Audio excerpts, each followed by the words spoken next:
Yes, people, welcome back to Chelsea Perspective. Welcome back to another Blue Money show on Chelsea Perspective, specifically another Chelsea transfer watch on a Chelsea Perspective. Today, we have quite a lot to talk about, but more pronounced of all, Chelsea are apparently looking to sign the president of PSG. Yes, you heard me say that. And if you don't know who that is, sit back, relax. You will find out as the show progresses. So thank you again for finding the time to join the show. I'm happy that you're here and I hope you enjoy yourself. Thank you. Let's get into it right away.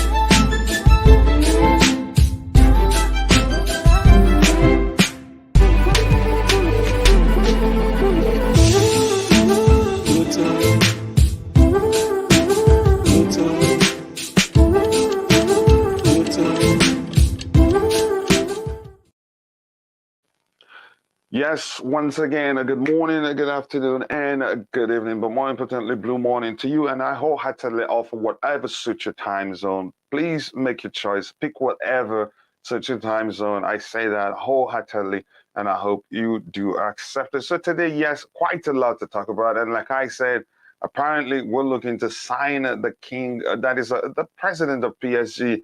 And if you, by any chance, you're living under the rock, you will not understand who we're talking about. But yeah, if you've been paying attention, I think you will very well know who we're talking about. Let's get into the show. But I say this is the tradition here. First, it's important to look at the chat and say hello to those who are there already. Again, that's how we roll here. It's an interactive show. Everybody is important. Again, the panelists learn from those in the chat. Those in the chat also learn from those on the panel. And if you haven't, please, again, I hope you can still hear me. It just looks like my stuff went outside. I hope you can still hear me. Yeah, if you haven't, take a second to like the video and also do subscribe to the channel, please. Those things do go a long way. I'm not sure why this is saying that I need internet connection on the back studio, but that's by the way. I know you can still hear me. If you can, please do indicate that you can hear me. Again, like the video, subscribe to the channel if you haven't. And Lala, again, the first to arrive today said, please buy Bellingham. Like I said, Lola, you sounded like you're secretly a Chelsea fan. Let me know if that isn't the case. But again, I'd appreciate if you can let me know. I still do think that you are secretly a Chelsea fan. But that's, by the way, what else do we have here?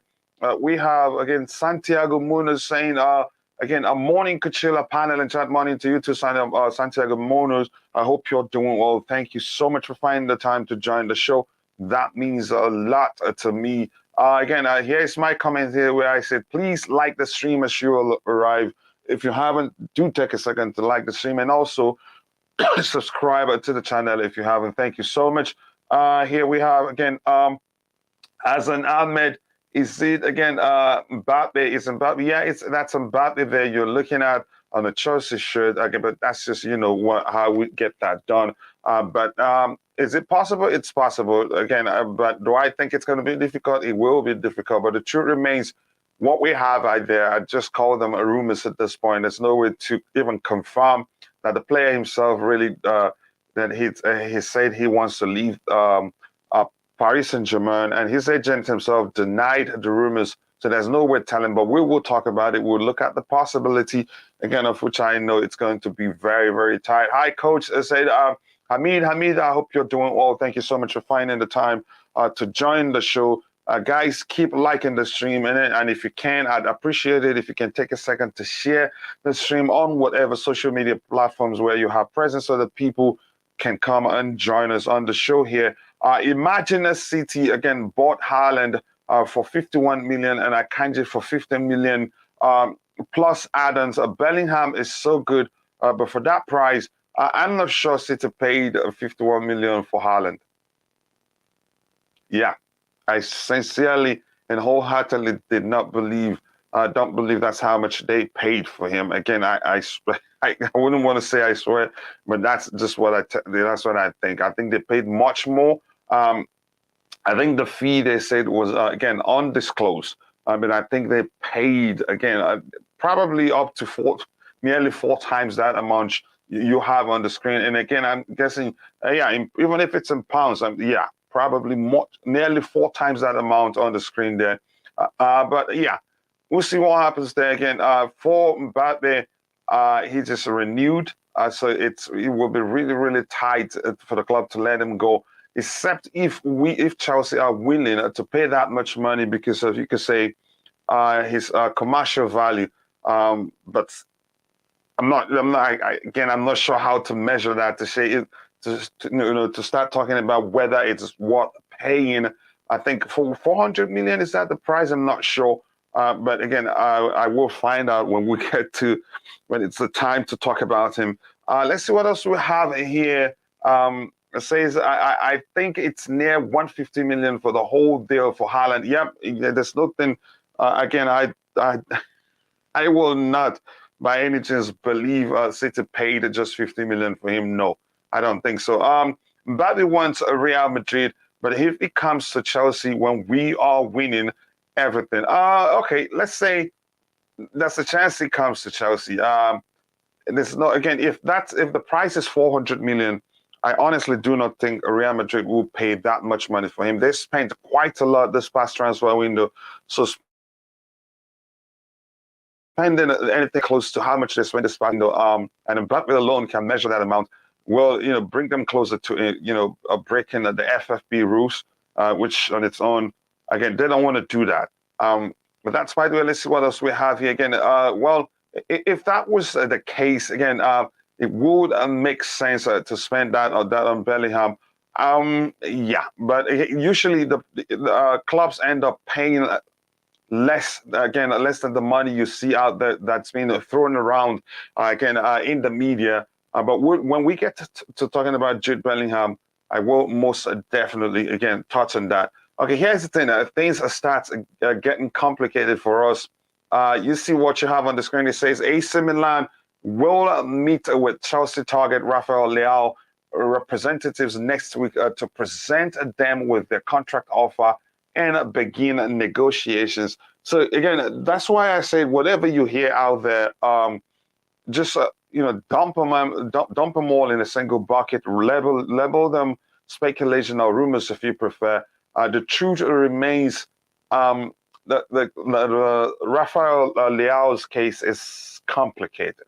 At first, we heard he's rejected a contract from them. Maybe they're trying to offer him an improved offer, but it just seemed as if, again, I don't think AC Milan will offer Leao enough money that he decides to stay. He's not, again, he's still young, but let me look at his age again. I think he should be 23, 24. Let me check again. Just give me one second. So Leao isn't that young anymore. Plus, again, you could say this year is nearly gone, and you can say in terms of negotiation, he's standing on a much stronger ground than AC Milan are. But we'll see what happens. I don't think he stay there. I think he understands he'd do better if he joins the other club. AC Milan, yes, probably they have, or you could say, a richer history than Chelsea is, but at the moment, in recent history, the past 20 years, as you can say, we've done better than them. Which means he'd be looking to join us. We have, you could say, just to be safe, we have a better project than AC Milan has at this point. And they don't, again, I don't know, even if they switched owners, they're not spending that much money. I think we're ahead of them in terms of the project. Our project is way ahead of theirs. Just give me 1 second. Let me see. Rafael Leao's. It's 24. Yeah, exactly. So thank you for showing that. He's not getting any younger. And Leao himself, I'm sure Jorge Mendes, again, I'm sure Leao himself is well acquainted of Chelsea's interest, and he's followed Reece James, Trevor Chalobah, and I don't recall if he followed any other Chelsea players. But for me, my point is this: I think he's probably at this point bent on leaving AC Milan. Yes, they won the Scudetto, but still, they won the Serie A this past season, but still, again, he'd look at it and know he'd do better at other clubs such as Real Madrid, Chelsea, PSG, which are, again, PSG, I heard they were looking at him, Real Madrid also. Man City, I heard, but I'm not sure about that one. 24. Thank you so much, Button Lambeka, for reminding me. Here again, I generally don't want Declan Rice. Again, he is at the defensive midfield. We need. We need. He isn't that good with his feet. Alvarez is way more composed and would cost less. Yes, then the fact, one good point there. Alvarez would cost much less, and that's important. Again, you need to save and getting good players. But the more important point here, again, I think we should start paying attention to how Potter likes to play. Whether he'd even like he'd even like to have any traditional defensive midfielder again, in the Chelsea team. I don't think so. Again, from what we've learned, if that changes, then I'd be surprised. If that changes, then probably he's trying to, again, he has planned to start employing a more, you could say, a cautious structure, of which I don't know him for doing that. Again, he's a risk taker. Probably finds a more, again, conventional way to structure his team, not to need again a traditional defensive midfielder. Porter, like what's his name, like Glenn here, one of the members of the community, brought to our attention. He doesn't like to play. He doesn't like to play with what we call traditional DMs. He prefers playing with two or what we call 2-6s. He prefers playing with two what we can leveled CMs, that's central midfielders, rather than 2-6s. But we'll see. Again, this is not me saying I'm certain that's what the case is. Maybe the whole thing comes down to the players he had at Brighton. But we will see. Again, could we do, again, swap deal from Mbappe? Maybe, again, offer the Mount. I don't see that happening. Again, even if we offer Mount a new contract, I don't see the price going up to that. How much PSG they're paying, how much they're paying Mbappe right now, and how much they'd be willing to sell him for. Again, it's important that we look at the length of Mbappe's current contract, and I'll do that in a bit when we get to talking to him. But I think the club will keep Mason Mount. He's that important for the club. Just give me a second. I need to correct something here. Yep. Okay. Thank you very much for your patience. So yeah, in the case of Rafael Leao, if he, again, the fact that that Milan again will meet Rafael Leao's representatives, which means they have hopes, which means they have a chance of convincing him to stay, except if Chelsea have done their homework and he's already decided he wants to leave the club. But it doesn't hurt to, you could say, grace the call for a meeting. Again, maybe at the table, let them know, again, you've made up your mind, you want to leave. Because I don't see the possibility of Milan really convincing him to stay beyond his current contract. By January, he'd have just a year left on his contract.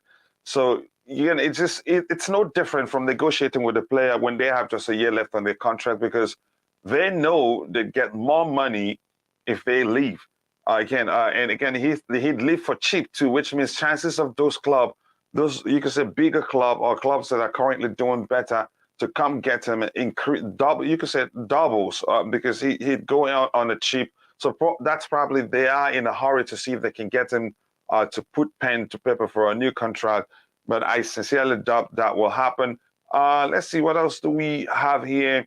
So in the case of Leao, it's going to be, again, it's not going to be that straightforward. Plus, since we weren't able to get him during the past transfer window by January, a lot of other clubs who's been that have been looking at him will all come into the fold, and then it becomes even more difficult. And then he'd had the chance to choose clubs. Maybe he feels like a better than a bigger than Chelsea. Jorginho here again. Here's this thing. Jorginho's case. I think the whole thing is becoming a comedy, really. Again, the behavior of his agent. I'm not going to say behavior. I think he's doing what he thinks, what he believes is best for his client. And I've always known that. Again, I've always felt like. Let me just phrase it that way. I wouldn't say I know. I don't have you could say an 8 ball. Again, I'm not prophesying anything here. I've always felt like, again, logically, what makes sense what would make sense the most for Jorginho will be, again, from his own perspective, to leave Chelsea and join clubs such as Juventus, or maybe other big Italian clubs that like traditionally like to play with registers, or maybe Barcelona, we could say. Busquets again could leave and join an MLS club or other clubs that would pay him twice as much as what Barcelona is paying him. Then Jorginho, again, they can accommodate Jorginho really. Again, he's just the way they play very well. Again, and if he leaves, he gets to leave on a free. I don't think Chelsea will be able to offer him a salary that he'd look at and say, you know what, I think I'd be better off remaining at Chelsea. I don't see the possibility, really. Again, if it happens, I'd be surprised. I have to be honest. Again, let me maybe speak on maybe on a much more clearer terms so you understand. If Jorginho leaves on a free, he gets a sign-on fee, and I'm not sure he's going to get that much money from Chelsea. Again, Potter would have to look at him and say, Jorginho is one of the most important players for me. That's when the club would go to the length or to the measure of offering him something close to or something bigger than what he'd earned. What he'd earn if he ends up leaving the Chelsea Football Club. So the club as an entity is in a very difficult situation right now. All the cards you could argue are in the hands of Jorginho, again, who understands quite well he'd make more money if he lives on the free. But overall, again, I'd like you to see it this way. As much as it is business for the club, it is also business for the players. That football is what they do for the living. Football is how he earns money to put food on the table for his family. Plus, again, you could say Jorginho in this case has won nearly everything there is to win with Chelsea, except the Premier League and the Carabao Cup and the FA Cup. But I doubt, again, if he's looked at as a Brazilian, we know that traditionally most of them, their dream is to play for clubs such as Real Madrid and Barcelona. So if he sees the opportunity to go play for one of those clubs, he'd take it. Again, he'd happy to go win La Liga with any of those clubs. But I think most likely, again, it will be Barcelona because the way they play suits his style. Again, that's by the way, again, thank you for that comment there. Could we do, again, I've read that. I don't think it's going to happen. When Leao was subbed off for us, he looked very sad, like he was crying. Again, here's the thing. Before that game, we talked about that match being more of, you could say, an audition for Leao. And again, that makes it an even more difficult game for him to apply himself. Why do I say that? He's a human being, and he's well aware of Chelsea's interest in it. In him. Again, there's no way I agree that he doesn't know. So probably maybe he was trying too hard to impress, and that doesn't mean overall he had a bad game. I think we had the plan, and the plan was well implemented. So he wasn't as effective, as he's been of late against other teams. And it's not because, again, overall that AC Milan played badly. The whole team might have, again, you could say, down to how we approached the game. They were startled. Again, we didn't allow them play the normal game. Or maybe Potter did find a way to nullify, again, whoever.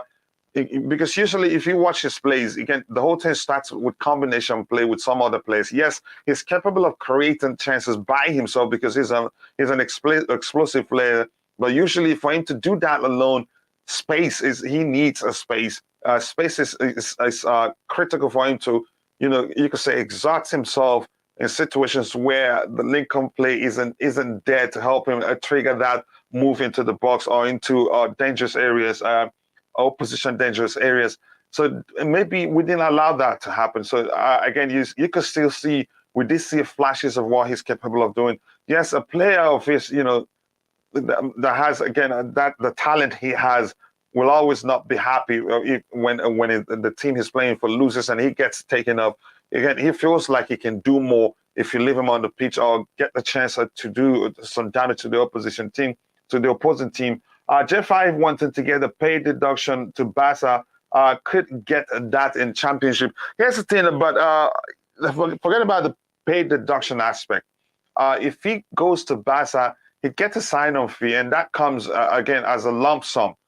That's paid in bulk. So yeah, but in this case, again, I think it will happen eventually. It'd be difficult for him to stay at Chelsea. If he does, I will be surprised. So his agent says again, Jorginho's agent, João Santos, says his contract is expiring in June. But our priority, again, this is just, to me, this is just lip servicing, if you ask me. Our priority is to negotiate with Chelsea, or just, you could say, a mere formality, because I'm still going to say this, I don't see Chelsea paying Jorginho that much money that he decide, you know what, again, I'm not going, I'm staying at Chelsea. But we'll see what happens. So this is just, they know the possibility isn't there. Again, so again, we are on it. Again, he tells an outlet. Again, Barcelona, maybe I spoke about him, or maybe about other players.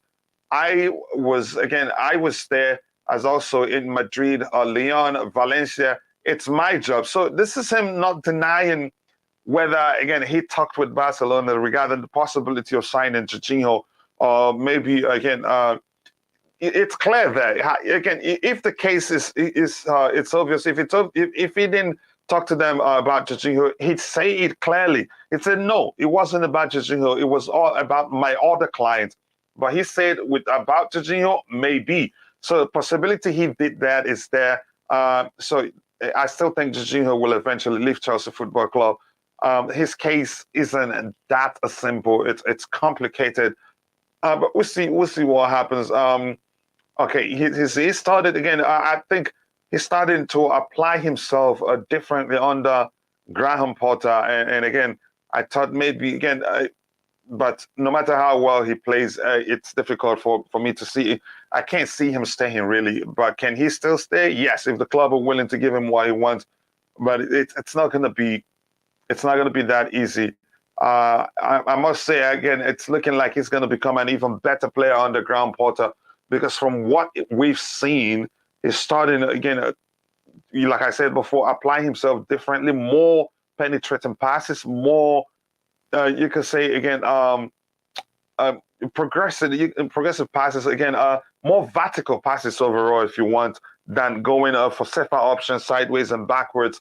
But unfortunately, I'm going to say that again, it's looking like he will end up leaving. We don't have too much in the chat right now, but I'll still, again, get a few of them. This is just Santiago Muniz saying hello to other people in the chat. Again, I love seeing Barca in the mode. Again, I'm not gonna say that. As much as, again, the whole thing, again, you could say transpired between Chelsea Football Club and Barcelona. You could say they were actually behind the scenes. Chelsea and Barcelona had, you could say, something you could call a mutual agreement behind the scenes that we didn't know about. After all, they ended up taking what's his name? They ended up taking taking Marcos Alonso from us, and we got Aubameyang. So I don't think there's animosity exists between the two clubs. Or let me say, I don't think there's any measure of animosity between the hierarchy of the two clubs. So let's not just kill ourselves about something we don't know. And if again, in case you've forgotten, Todd Boehly had to travel to Spain, and he had a delicious meal with Juan Laporta. So we just jump into conclusions. If we're saying, again, listen, in the case of Jules Koundé, again, we heard that we could, again, we signed him practically.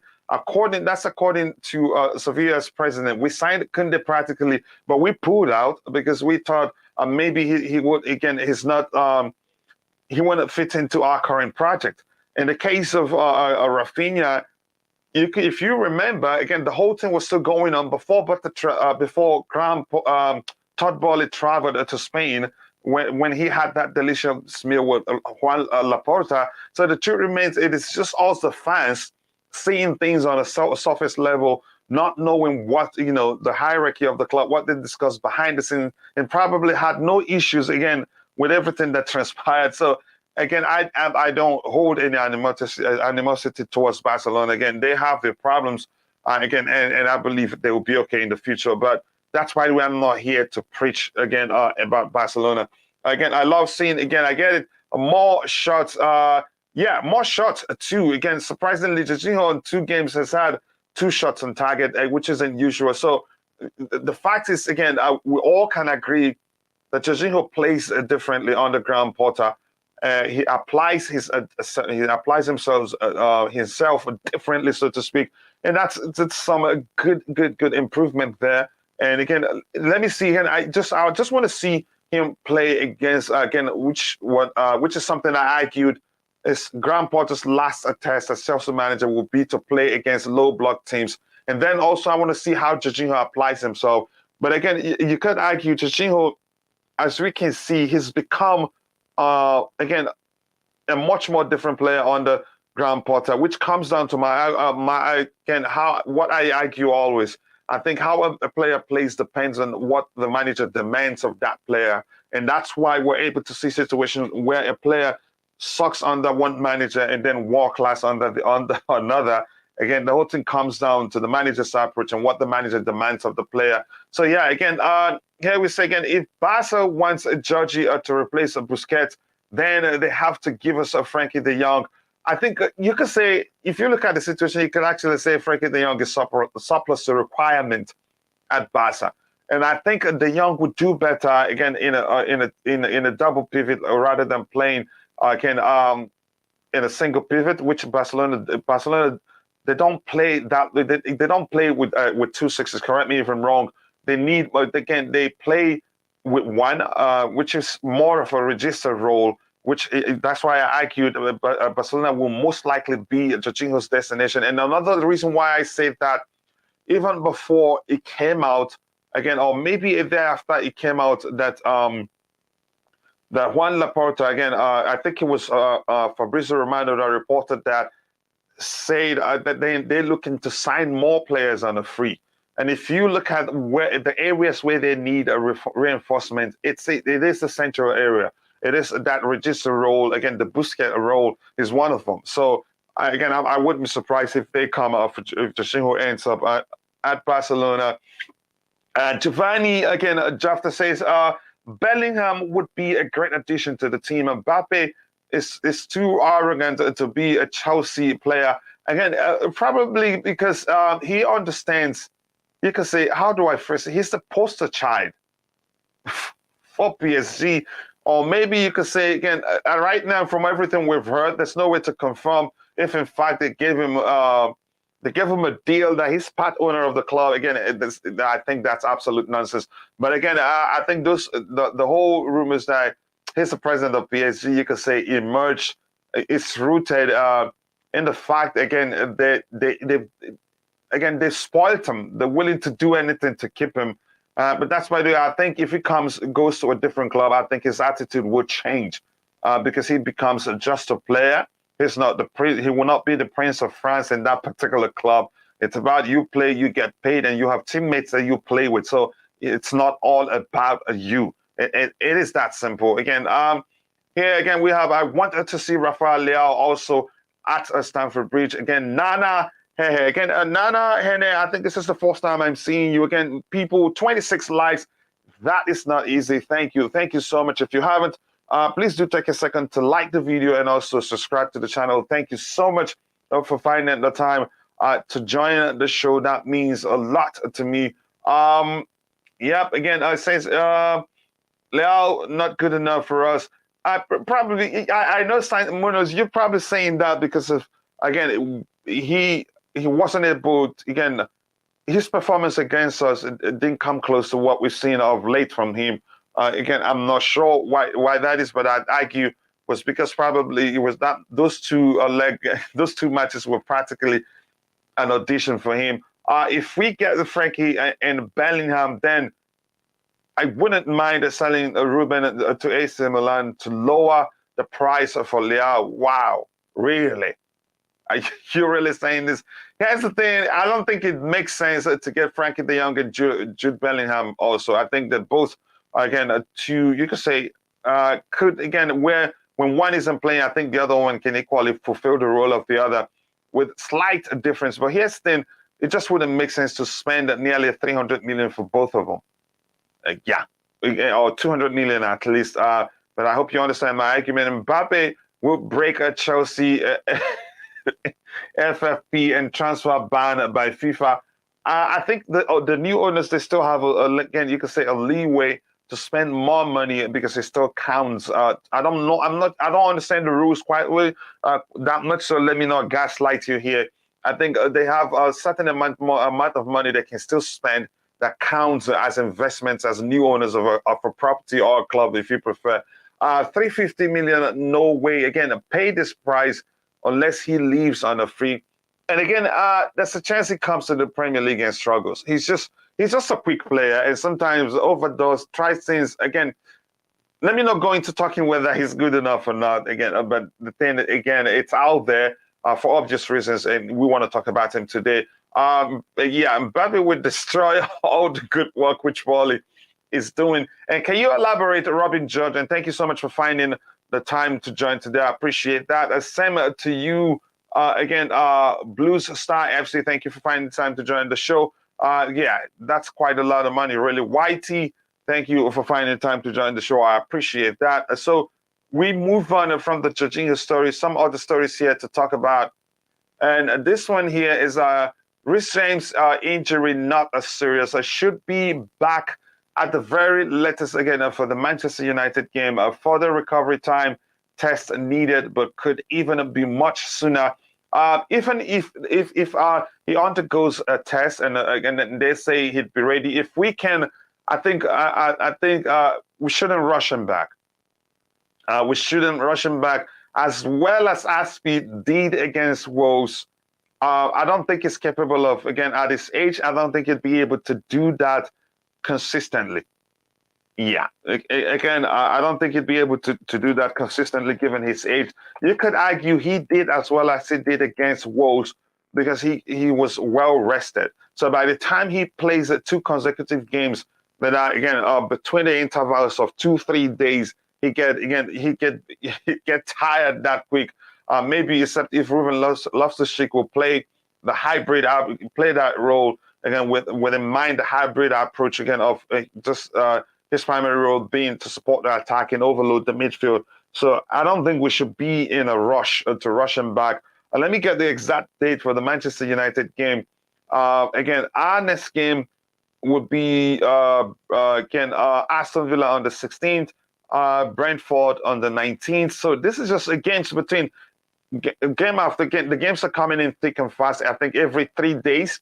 Yep. Again, on the 19th we play Brentford. Then 22nd we play Manchester United. So my argument is again, if we're not sure, we shouldn't rush him back. And that was why most of us were calling for the club to get somebody to look at Jonathan Klaus, but apparently Klaus didn't want to come to us because he feared competing with Reece James. What's his name again? There's one other player, the Inter Milan right wing back, the Dutch international Denzel Dumfries also was an option that the club looked at, but that didn't work either. So now I think we're seeing another reason why the club should, if again, whenever the transfer window comes around again, look at again a player from the right wing back for the right wing back position again, who's traditionally a right wing back player. I know again the hybrid approach of deploying a right winger there, it works again, but we really do need to get in somebody who can compete with James. And again, and that will also be good for James's development, not really just because they compete. And I think if he has a good competition there, he'd become an even a better player. So if you're in the chat, let me know what you think about the Reece James situation. If anything, I'm going to say again, that brings to mind, that's showing us the importance of getting a player to compete with them. Yeah, because we're seeing, again, without him, I don't think Cesar Azpilicueta can play. Again, this visa period, especially, he tire if he plays 2 serious matches in the span of just 3 days. So it's important. When the time comes, we must find a player to be competing with Reece James. It's a risk a serious risk. Again, but that's, by the way. Let's see what we have here again. Yep, I've read that one. Again, maybe we will break a Chelsea FFP and transfer ban by FIFA. Possibly, but I don't think. The whole thing is just I don't have a good understanding of how much the new owners are they're allowed to spend, which counts as investment. But I think I'd have to research that. So if I'm talking about it, I'll be well equipped to educate you on that too. Here again, 350 million. No way. No, we'll pay this price again unless he leaves on a free. Yeah, I don't think we're paying that price. So, but we'll talk about it. Whether again, maybe if the club feels like again, his given his commercial reach value, maybe we'll be able to still make that money back. We're talking about people, the numbers man himself, Todd Boehly. I think he'd walk through the numbers and get a good understanding whether he'd be able to make back his money. Should we pay that much money for Mbappe? But we get let's align. Let's make sure our comments are aligned. Again, what do you think about Reece James' situation? Do you again that again highlights the mistake we made at this past transfer window, not to prioritize getting a traditional right wing player again, because in some cases you don't have to play a right wing player in that position. That's the hybrid role that Ruben Loftus-Cheek has shown is capable of fulfilling. Sometimes it depends on the opposition you play. You need to play a traditional, again, right wing player there who's able to defend well and also attack very well too. And Mbappe costs 300 to 350 million. That's quite a lot of money. Coach, again, Todd could buy 3 superstars with 300 million. He could. Again, he's shown, you can say, he's a fine negotiator anyway. Look at how much we got Fofana for, of which I'm still concerned. My concern in the case of Fofana is, again, I hope what we're seeing is not the current injury he has, again, is a knee strain. I hope it's not a recurring situation. I hope that's not the case. The more the people on the board, the less the chances bad decisions can be made. Don't you think?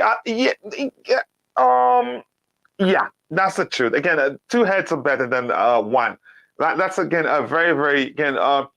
That is again, you could say that is so true in again in non-footballing business. You could say environment. But in the again, I think you're correct because this time, as long as they have the correct people in place, like the DOF technical director, the scouting again, new scouting people, and new hirings for the scouting department, and we're seeing that they're going for talent. They're going for people. Then when you look at their records, you see they've done again quite a good job. You know, again, and what they're good at, what they're doing. I think it makes sense. Again, plus them, what we've heard before, they're trying again to streamline everything. They're trying to streamline the club's business processes, footballing processes, which makes the whole thing, which will make the running of the club seamless. And in turn, we end up doing well. I think he has a good vision for the club.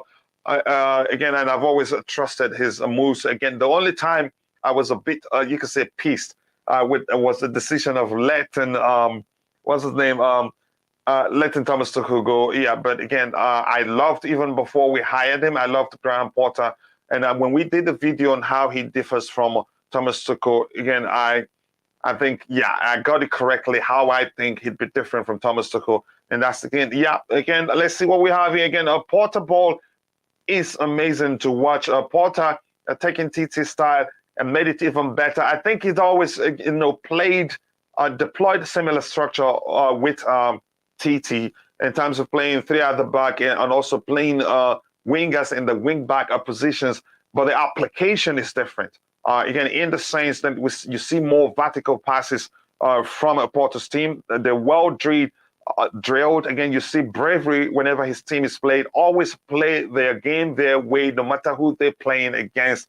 And again, more overloads in the midfield area and the attacking area. And whenever a player has a ball, there's always an outlet. There's always, again, multiple passing lanes for that player. So more dynamic runs from his players. And you could say that's the reason why, again, and thanks for, again, Glenn for pointing that out. He was the first to say, don't you think the Graham Potter plays with more of a two CMs than two sixes or than two DMs, like we call it. And yes, I think he's correct. He prefers to play with more dynamic players, and that's why CMs. That's where CMs come in. But you could argue again. Yes, we have DMs who are very creative, but you could argue maybe it's, you could say, a stereotype. But traditionally, usually CMs are more, again, are more attacking minded, and usually more, again, you could say, creative. Again, that's how we see it in terms of, if we're basing our judgment on the stereotype on how they differ. But that's, by the way, I think, yeah, I think he prefers to play with more two CMs than what we call two sixes. Again, he wants more dynamic plays, more link-up plays in the central area. And that's why I think we're going to see more of the combo of Jorginho and Kovacic, or either of them with Ruben Loftus-Cheek, and we'll see less of Dennis Zakaria. If that changes, seriously, I'd be surprised. But that's, by the way, again, here we have, again, Blue Stars FC says, Coach, I'm happy we're not passing back to the goalkeeper 100 times.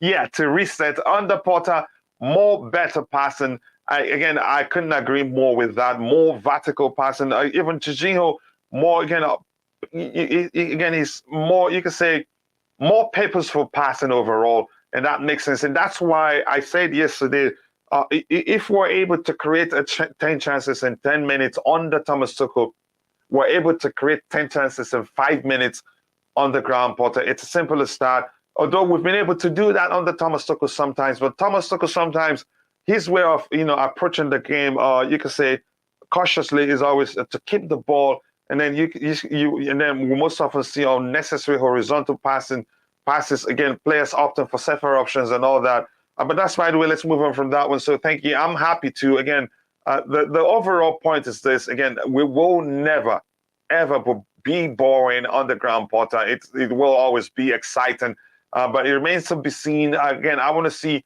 I can't say really how that, again, the negatives of how he deploys his team, the risks that are involved, that are obvious in his approach. I haven't done much of the research to highlight those aspects, but the overall truth is this: we don't have too much to work with in terms of being able to predict what Potter would do. And you must also recognize that he is unpredictable overall. It's as simple as that. But again, we still need time to figure out who is Graham Potter and here, what he'd do at any given time. So in the case of Reece James, I hope he recovers. And if there's a chance we can play with wingers such as Ruben Loftus-Cheek in that right wing back position to make sure Reece recovers fully, let's do it. Let's not just rush him back and then end up,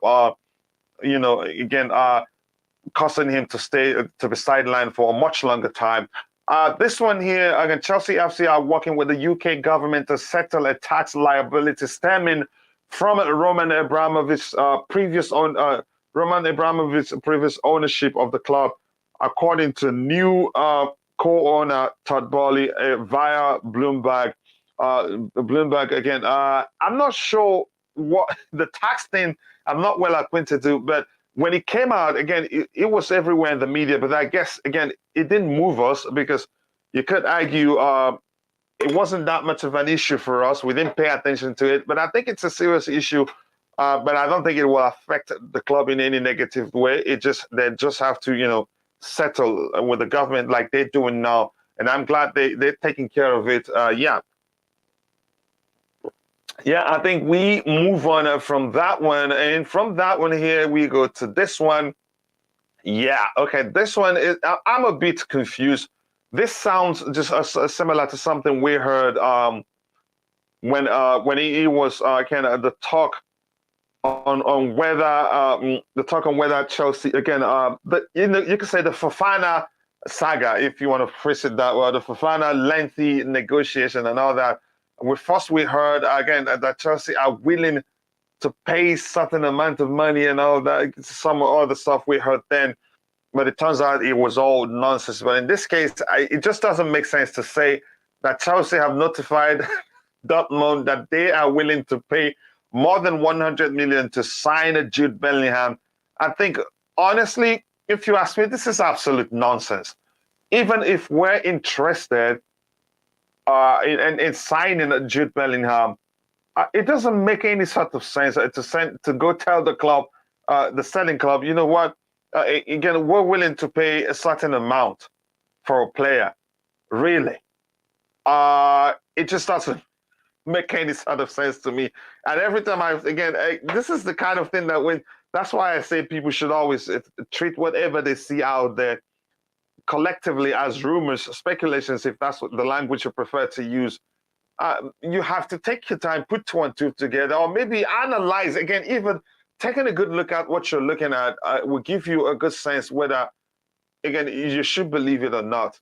And in this case, I don't think we should. It just doesn't make any sense. Whatever the sources may be, it just doesn't make any sort of sense to say again that a buying club, has notified. Okay, yeah, have notified a selling club that they are willing to pay more than a certain amount. Yeah, that is smart, isn't it? It just doesn't make any sort of sense. But let's talk about the man himself. Again, do I want Jude Bellingham at Chelsea Football Club? Yes, I do want him at Chelsea. Again, but here's the thing, I have to say this. Okay, yeah, I have to say this really. I have to say this. If we're getting him, it's either him. It would be, again. If you ask me, I'd say it'd be either him or what's his name, Frankie de Jong. It wouldn't make sense to get them both. If you're in the chat, let me know if you think otherwise. As for me, again, you can say both players don't differ that much. Jude Bellingham, again, he's more of a box-to-box midfielder too, and not really a traditional DM. The most for me, again, in the midfield area would be the cover six role hybrid of 8 and 6. He's not traditionally a 6. Again, you'd be wasting his talent if you keep him, if you tempt him and get him to play spellingly or maybe sit deep. It wouldn't make any sort of sense. So yeah, I don't think it would make sense to get Jude Bellingham and still get Frankie de Jong. And I'd rather us get Jude Bellingham. He's English. Probably would want to come back to England if anything. But the question is, would he want to come to us? So that's the question I want to ask. So I'm going to put up a poll here to ask you again. First, let's start with Mbappe poll. I haven't done that, so let me do that quickly. Just give me a second. Okay, let me ask. I can't. Just quickly, let me ask it this way. 1 second. 1 second. 1 second. I'll be back with you guys. Okay. Do you think Chelsea can sign Mbappe, and do you want it to happen? Just give me 1 second.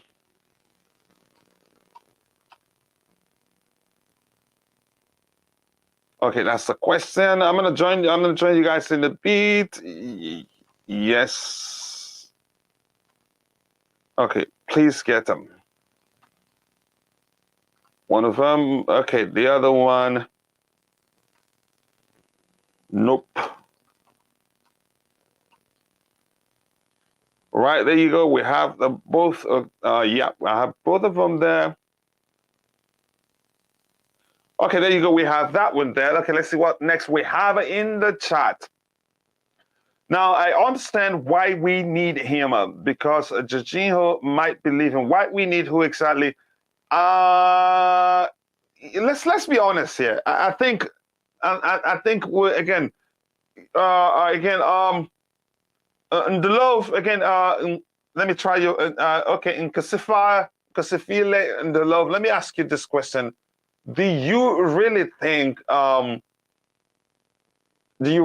Frankie de Jong will be able to fulfill the Jorginho role because he's more of a box-to-box midfielder?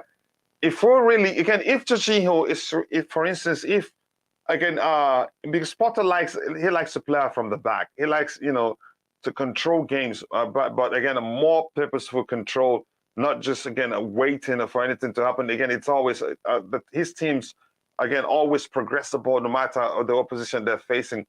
Do you really think that Frankie de Jong is capable of fulfilling the Jorginho role? I know, maybe you can get him to be more you can get him to be more conserved, or maybe reserved. Well, I don't know the correct word to use, or more disciplined. That's the perfect word in football terms.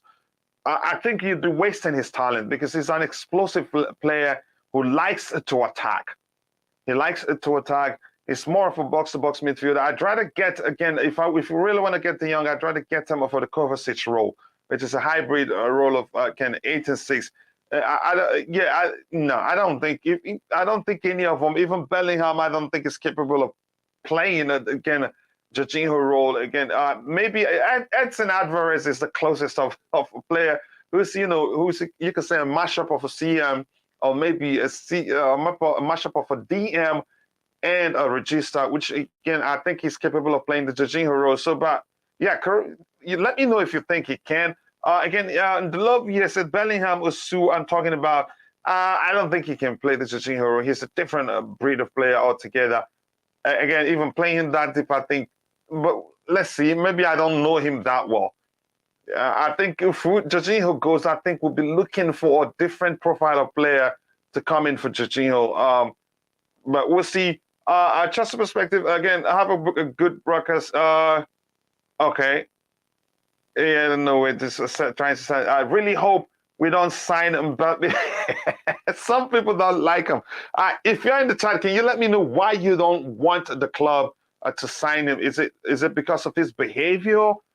Because you think maybe he's not good enough for Chelsea Football Club? What's your reason, really? I want to know. But again, I think Mbappe is really, I think he's a good player. Do I think he has an attitude issue? I'd say I don't know him too well to know. The only thing I can say is maybe he's been spoiled by PSG as they tried whatever they can to keep him. Maybe that has, that's what drives it. The sort of behavior that, again, some people perceive as arrogance. But I'm not sure if that's the case because I'm not there, really. We're all seeing things from a surface level, and judging by what we're seeing, none of us are close. None of us, again, work at PSG. We just base our judgment on what we hear. A lot of nonsense we've heard too. Some stories on how Paul Pogba went to Juju man to do some stuff to make him miss senses and all that nonsense. But that's a different story altogether. It just came to mind. That's what we're talking about him. But now we're talking about Jude Bellingham. Let me know what you think. And I want to get your thoughts on this. Wally Waldo, by the way, bro, I hope you're doing well. Thank you so much for finding the time to join the show. If you're in the chat, Wally Waldo, you, again, even on the love, again, Steve Chelsea, my brother, Giovanni Jafta, all of you, does this statement make any sort of sense to you, saying that Chelsea have notified Dortmund that they are willing to pay more than 100 million to sign Jude Bellingham? And that's that's not from my friend Pies, PYS if you prefer. That's from another outlet. He's quoting the outlet that made that statement. To me, it doesn't make any sort of sense. It's just more like you calling Walmart, Target, or your favorite store and let him know, I'm coming to pick up a TV and I'm willing to pay, again, twice as much as you're willing to sell the TV, and I'm willing to pay more than the asking price for the TV. So as much as I want us to sign Jude Bellingham, as much as I understand that Chelsea wants Jude Bellingham, this you could say, this comment, or this you could say, this information from Sports Bleed, it doesn't just make any sort of sense. I want to get your thoughts if you're in the chat. Let me know if that makes any sense. Alvarez is not good enough. He's been very poor lately. Why, Lucas Levi, nice to see you, brother. I think this is your first time here. If it is, please make sure to like the video and also do subscribe to the channel if you haven't. Again, I don't think why us Chelsea fans, we've grown accustomed to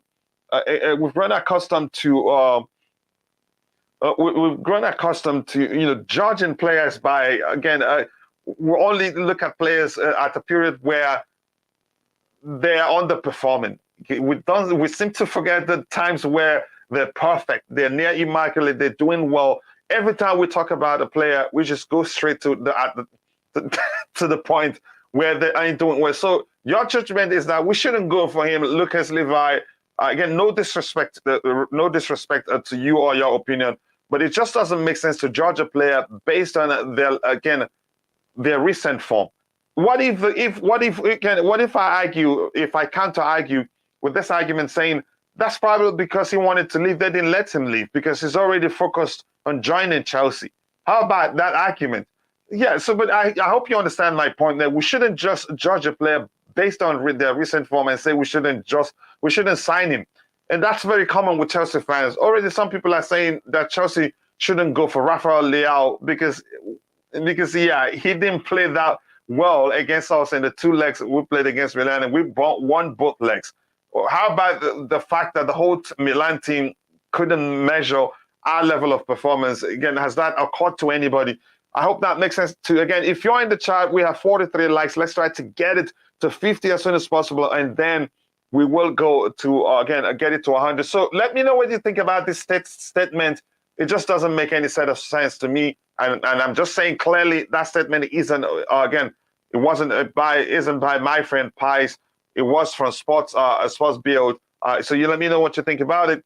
Again, honestly, I think either De Jong or Jude will work in a Potter system because of how Potter wants to play. Yes, because of the fact that Potter he likes to use, again, CMs. He likes more fluidity, again, in the central area, in the central midfield area, which is why, again, when we talked about it, Glenn did mention he doesn't think Potter traditionally likes to deploy traditional DMs in that role. He wants to see fluidity. He wants to see more dynamic plays there, which you could say players, again, you can get that from Bellingham. You can get that from also from Frankie de Jong. But do I think we'd get them both? Those are two very serious, expensive players.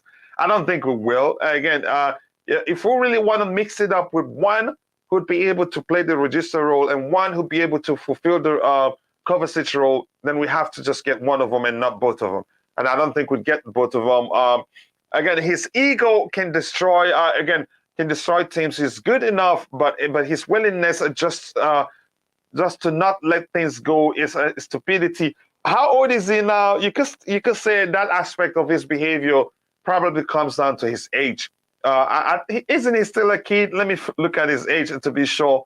Again, maybe that's why he's still behaving like that. Okay, let's look at it. Mbappé's 23, so maybe that behavior of not letting things go easily comes down to his age. And I think honestly he'd do better if he leaves France. He's become an even better player if he leaves France. I believe so. But he's the Prince of Paris, the co-owner of PSG. Again, you know why I'm calling him all that. Again, Giovanni Jafta, I would sign Declan Rice and Bellingham for next season and leave De Jong. Chelsea needed Frankie De Jong for this season. Honestly, as much as most Chelsea fans are calling for the club to sign Declan Rice, if the manager wants him, I'm all for it. But he's a player that I seriously do not want. Again, I don't like him that much. I know he's a good player, but it doesn't really matter what I think about him. If the club wants him, they'll get him anyway. But if you're watching, please, again, I want to get your opinion on the statement you're looking at on the screen, whether it makes any sort of sense. To me, it doesn't.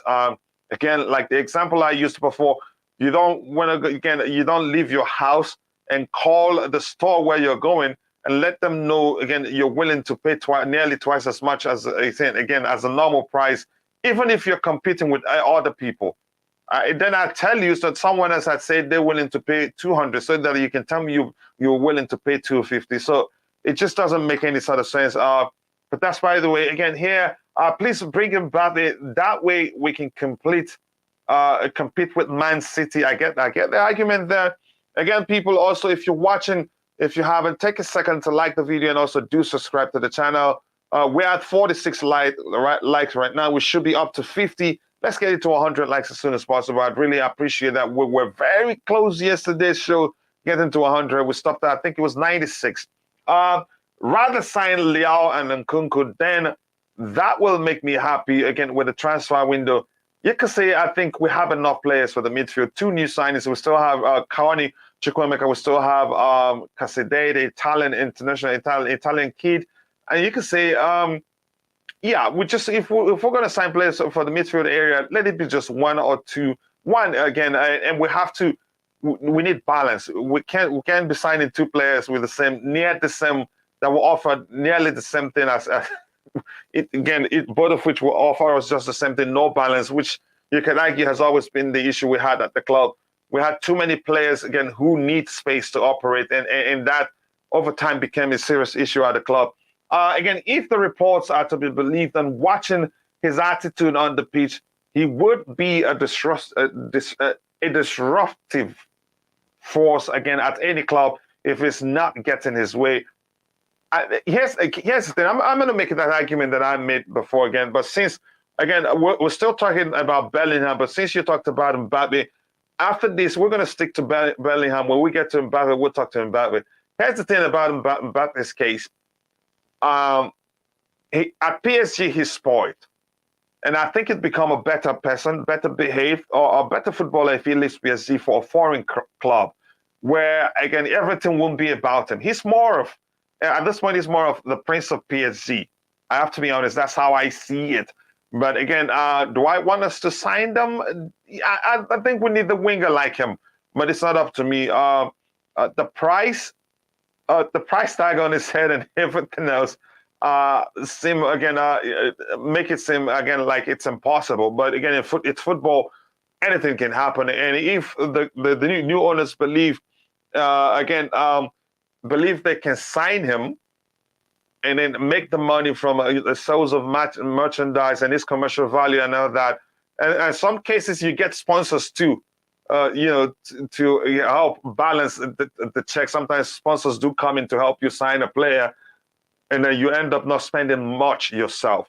Again, I still have no reason to reject Mbappe. He's one of the best young stars out there. Yep, our character can change. He's still young. That's how I see it too, brother. I've always wanted Bellingham, to be honest, even when, again, he was at Birmingham. So let's bring it back to Birmingham. Let's make sure what you have in the chat are aligned with what we're talking about. So if we're going back and forth of topic can be tired, exhausting, even though I enjoy, reading your comments to make sure you're part of the process. And again, people, please, if you're watching, 49 likes, let's try and get it to 100 as soon as possible, please. Again, keep liking the stream and also do subscribe to the channel if you haven't. We don't really need a Bellingham. Gallagher and Mount are there. No, Bellingham is different. Yeah, and plays in a different position. You must recognize that. Please like the stream, guys. And Wally Water says, I think Alvarez knows he's coming to Chelsea in January, so I think he hasn't got his mind. Exactly, that's the argument. But what Chelsea fans we're used to judging players by their recent forms, forgetting where their overall statistics say and all that. That's a statement, in my opinion, does not make sense. It doesn't. Yep, it doesn't. And here's the statement in question. It doesn't make any sort of sense.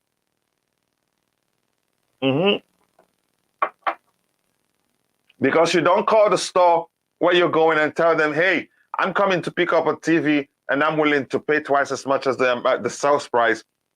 It just doesn't make any sense. Until January comes along, I don't really read, again, transfer stuff that much. Yep, it can be very confusing.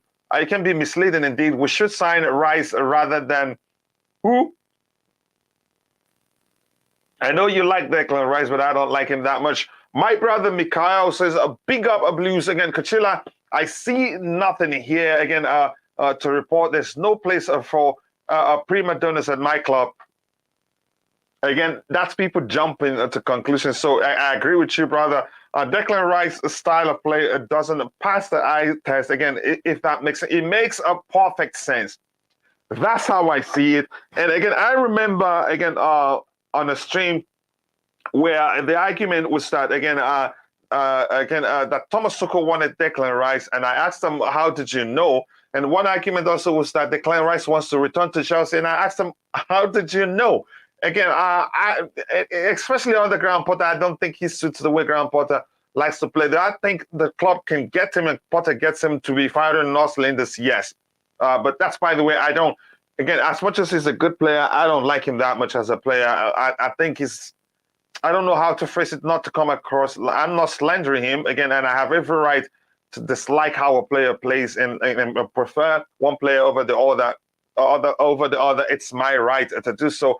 Again, I don't think Leao and Kunku will play in the midfield. No, I don't think so. Again, Leao especially, again, he does well he likes to hog the line. He does well on the flanks. Maybe Nkunku can play centrally as one of the 2-8s, just as a decoy, in a decoy structure where he still gets in the box in a fluid. You could say in a fluid front three, where he can they rotate again, and he gets into the box more often. Again, in the midfield, I think they will play on the wings. Maybe that's the case. Again, thought French players always do well at Chelsea. I think they do. I think they do. Yep. Florent Malouda, Masser Desailly, Macarele, call if I'm missing any, bring it up. Claudio Macarele, who again?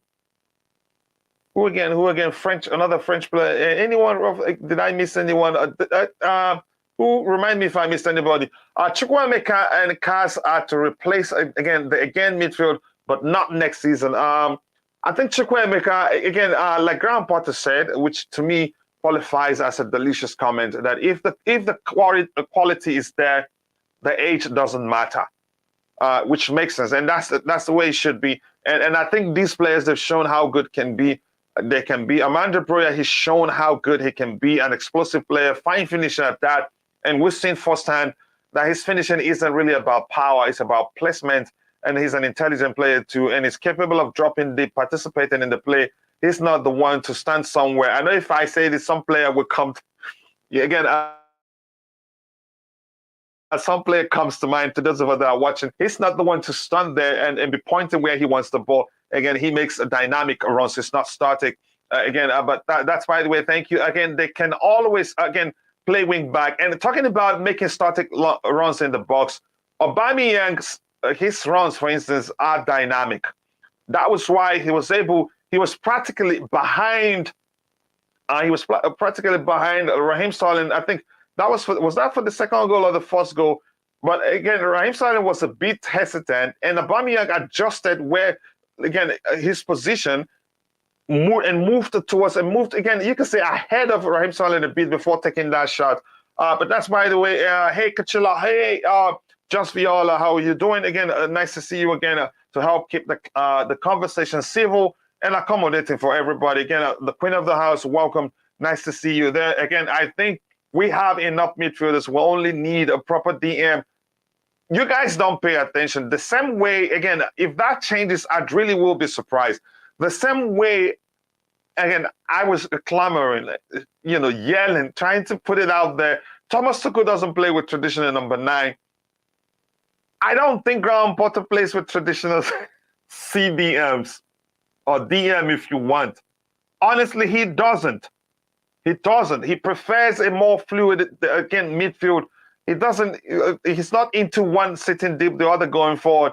Again, and he structures his team in a way that his defense, even with a 3 at the back structure, will still be okay with that approach. But again, most of us who don't pay attention, I don't know, Steve, if maybe I have to bring you into a class to teach you that one. Again, how are you doing? Just saying hello to Just Viola. Wally want to say, yeah, it's a weird statement to put on Twitter.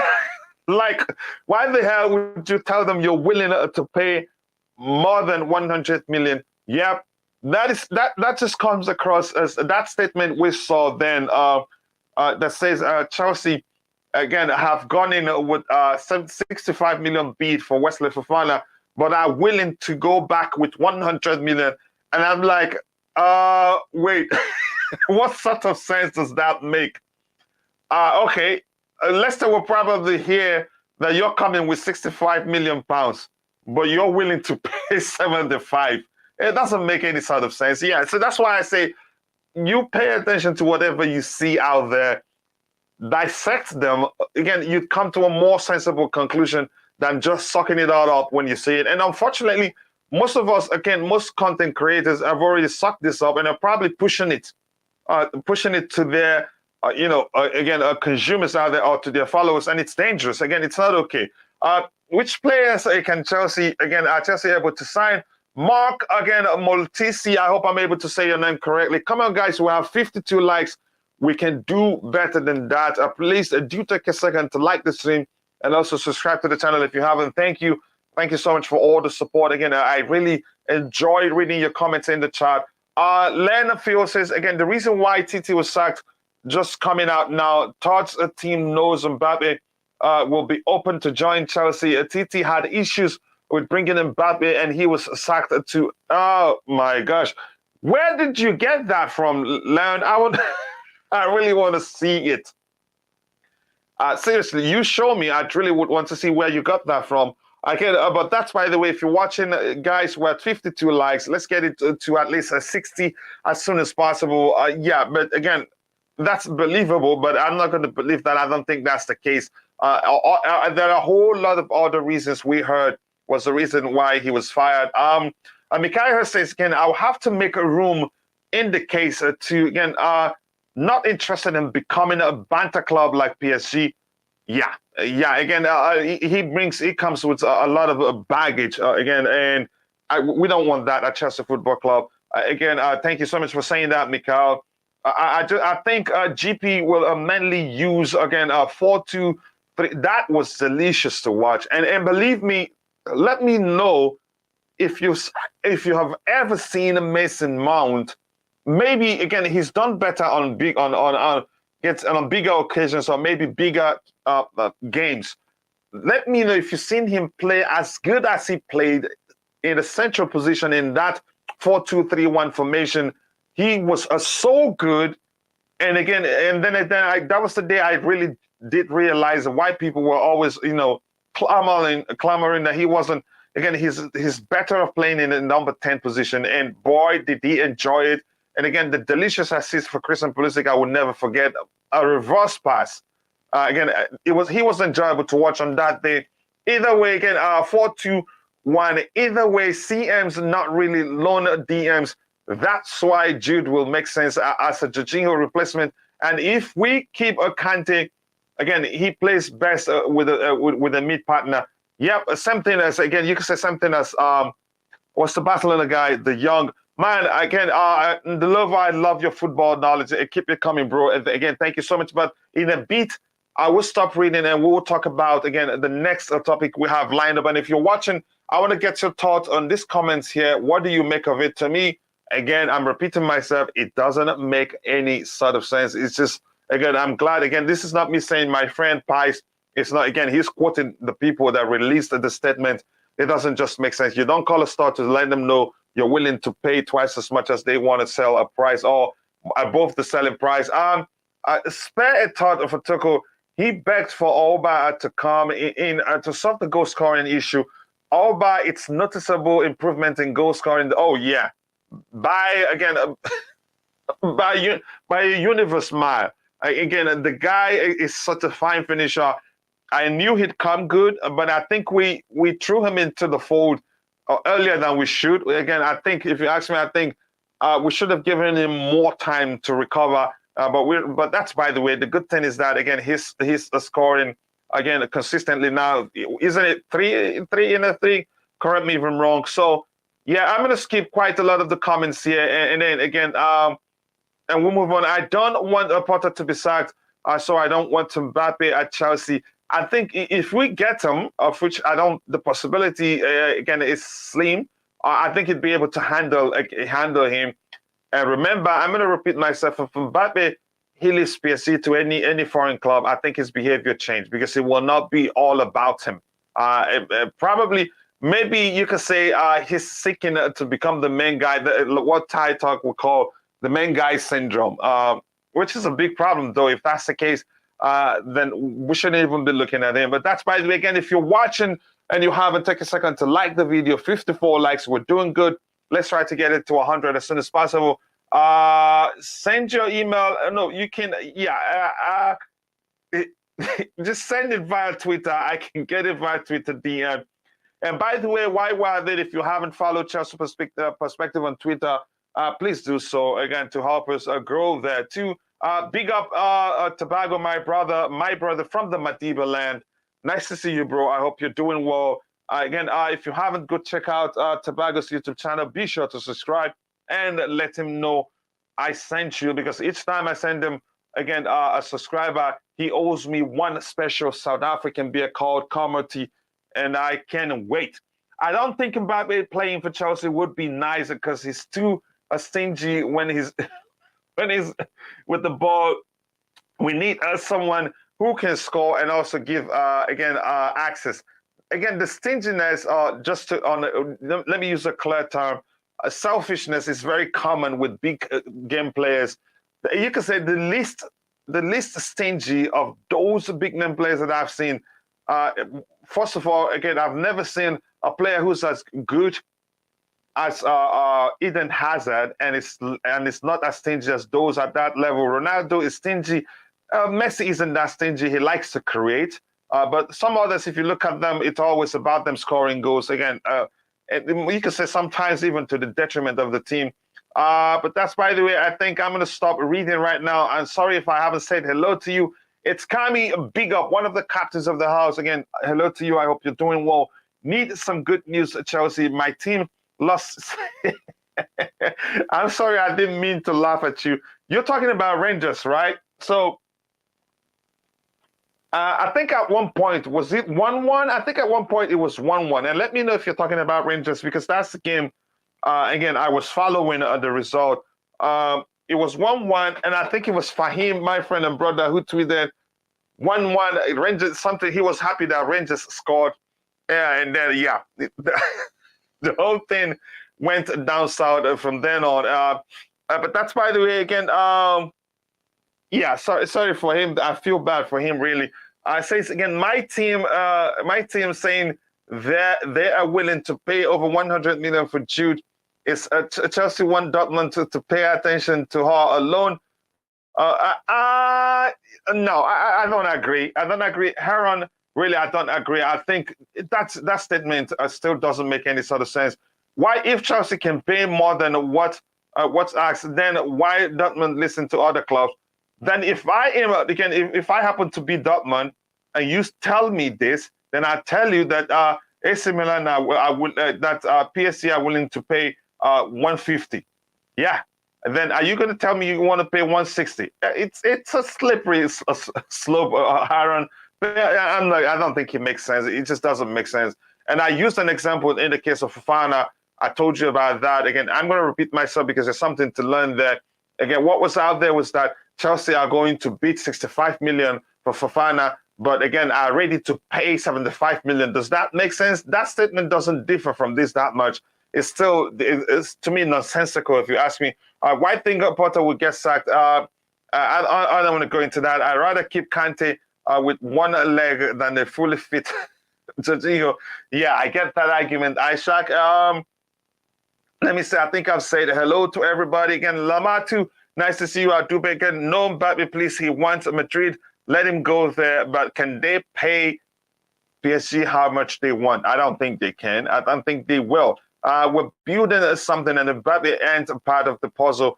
You could argue that, and I'll take it. But I don't think Madrid can pay PSG what they want. Mbappe, I think they'd still get him to stay at PSG. Again, if you ask me, that's how I see it. Mbappe always wanted to go to Real Madrid. That's his dream. I cannot believe how people are buying into the narrative of Todd getting him. Anything changes. At first, it was like, again, Mbappe to PSG was done and dusted. He's gone. He's no longer at PSG. Don't you remember that? What happened? He stayed. So I think the possibility of him joining any other club is still there since that happened. So, I wouldn't say it's not possible, really. I won't not. But people always subscribe to it. Not gonna lie, Salah didn't look happy. Here's the thing. I enjoy all this. Every now and then we get something. The comic relief helps. It cannot be all serious. Here's the thing. Probably because the Liverpool fans that been on him. And the argument out there is he's gotten a raise and now he's underperforming. He's not scoring that much. So it's more like him not looking happy because probably he knows he hasn't done well for a while now. So again, he's scoring again. That's his own way of saying, are you watching me now? I'm scoring or something like that. But I don't want to get into it. It's his cup of tea, and I don't want to sip of it. Yeah, Rangers fan 1-1 at halftime. I think it was my friend and brother did put out a tweet enjoying that it was 1-1. He didn't know. I'm sorry, Kami. I didn't mean to laugh at you. And the goals started coming like this. Oh my goodness. I'm sorry about that. I didn't mean to laugh at you, really. Was injured. The team just fell apart. Yeah, probably not enough depth. Again, Chelsea want to buy Rafinha. Barcelona hijacked. Chelsea want Kunde. Barcelona hijacked it. Chelsea want to renew Christensen. Barcelona hijacked it. Chelsea are not informed and on their way to to Europa League. Barcelona hijacks. Yeah, again, let them enjoy all the players they signed. I think the whole thing comes down to, again, I'm gonna keep arguing that I don't think Xavi is tactically good enough as a manager. Yes, he was a brilliant player. Maybe he needs to take the time to learn his trade. I'm seeing, again, Barcelona, if he continues, Barcelona may well just reach out to Thomas Tuchel and he gets the job. And after all, they wanted him, but he refused because he liked us. Again, I think, was it before he joined us? I don't remember the story quite well. Again, I would take Mbappe if we can get rid of Sterling. Yeah, but how about comparing his attitude issues that everybody in the chat have talking about? Thank you, just Viola. Again, I'm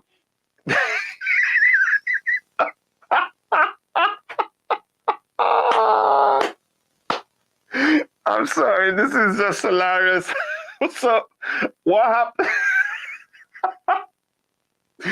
What happened to Kami?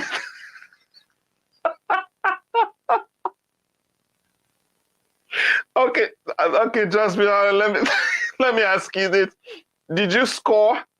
Did you score against Rangers? You just let me know. Why are you saying why are you saying you're sorry about the score line? That's just hilarious. I can't stop laughing, really. But Kami, okay, okay, Kami, I'm sorry about the score line. It's really.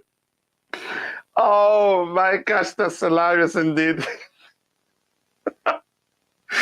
Oh, okay. and he's saying thank you. Okay, Kami, I'm really sorry about that score line, but I didn't score against Rangers. Yeah, but those things happen anyway. If Salah started, we would have lost 16.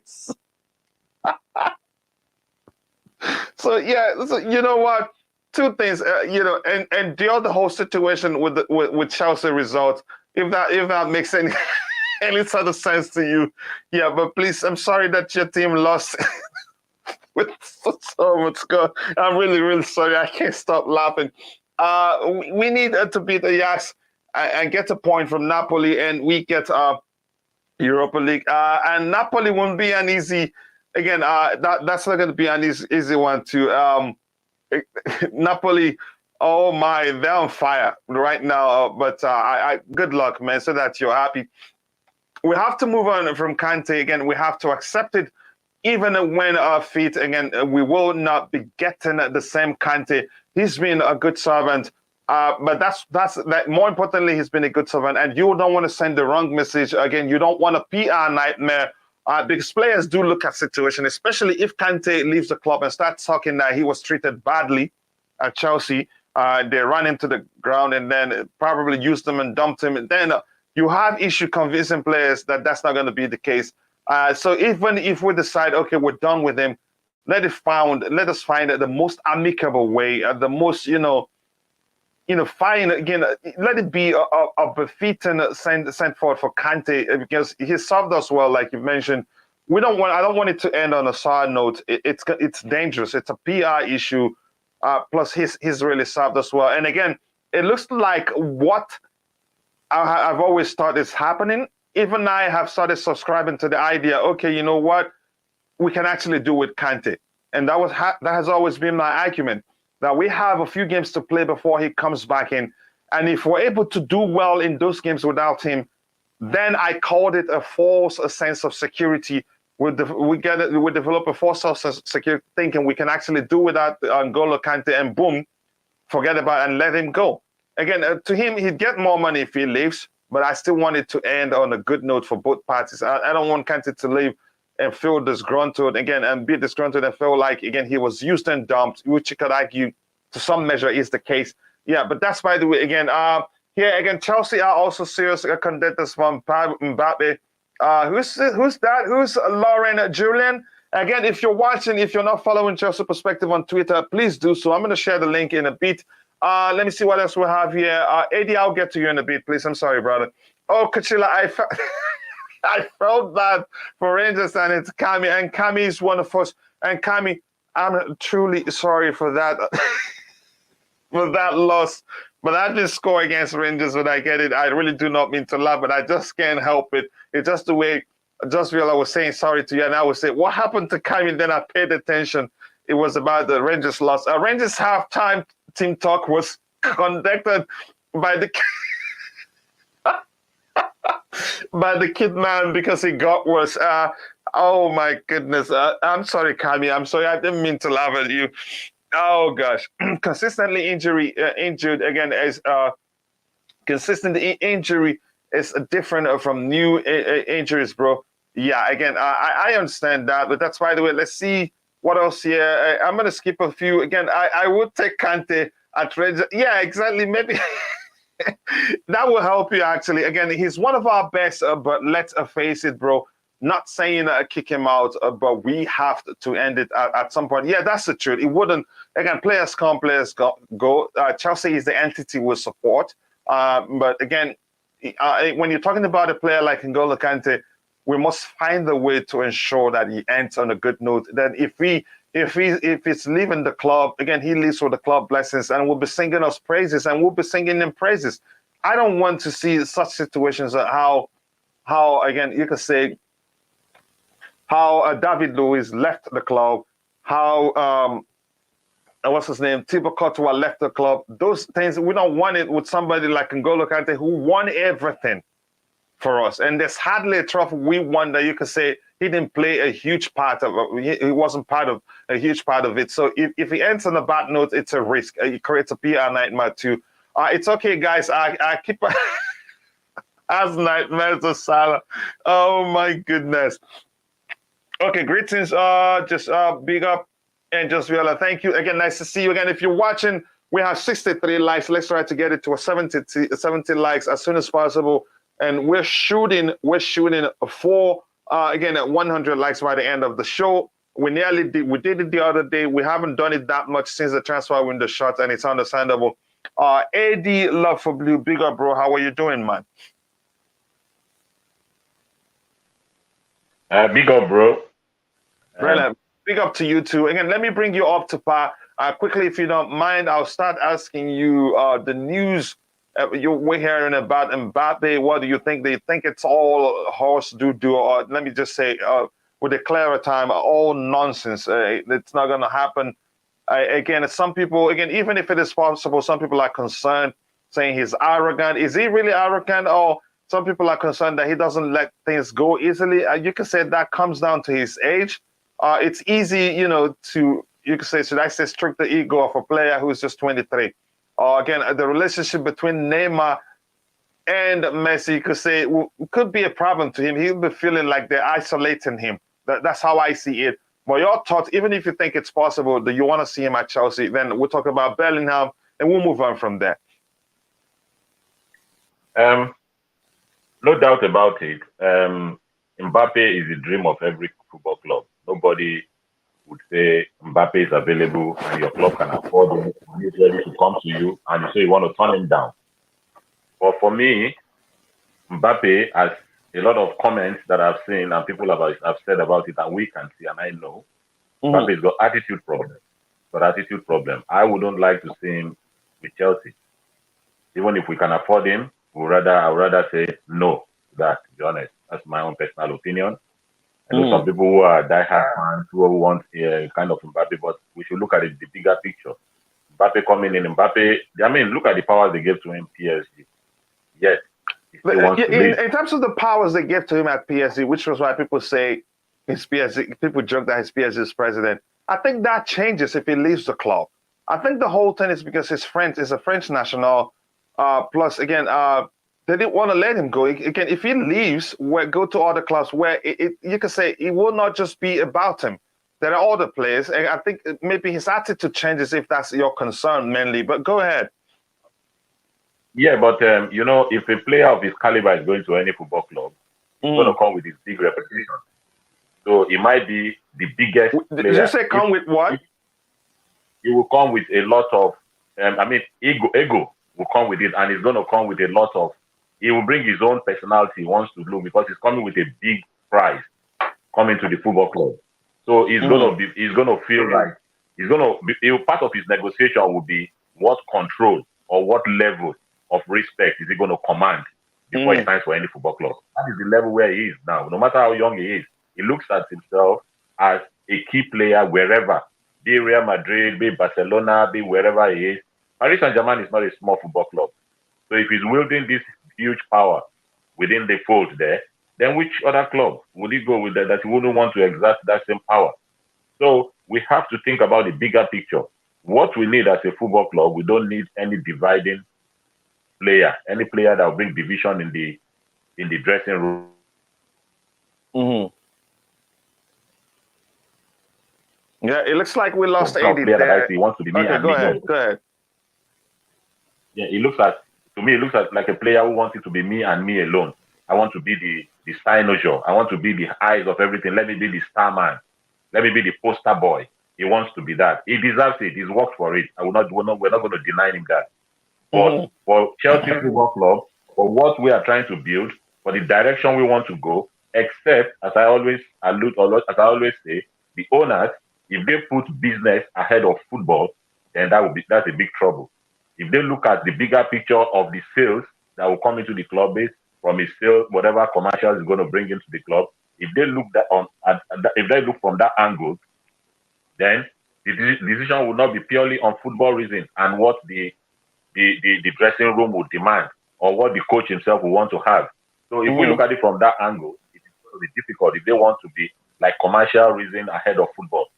So, but if they leave it to the manager alone and maybe the sporting director and football people to decide, I don't know what they would think. But me personally, I don't like the attitude of Mbappe a lot to come to Chelsea Football Club. That seemed to be the concern of most people. And again, to me, I don't think that's an issue. I think the whole thing has been spoiled. He wasn't like that at Monaco.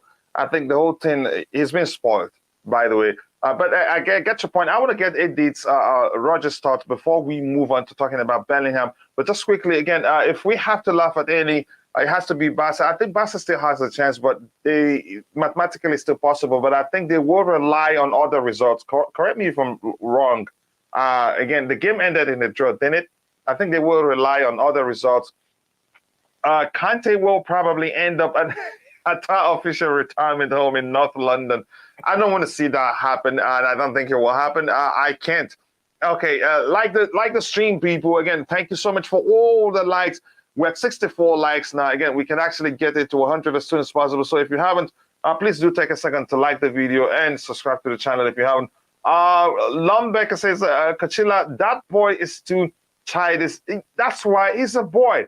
He's a kid. He's 23. So most of the things we've talked about here, you could say, again, you hurt the feeling of a kid when there's a group and that kid feels isolated. They can start behaving strangely because they feel like they've been isolated. I think in this case, I think he's probably feeling like he's been isolated by Leao and what's the Brazilian and Neymar.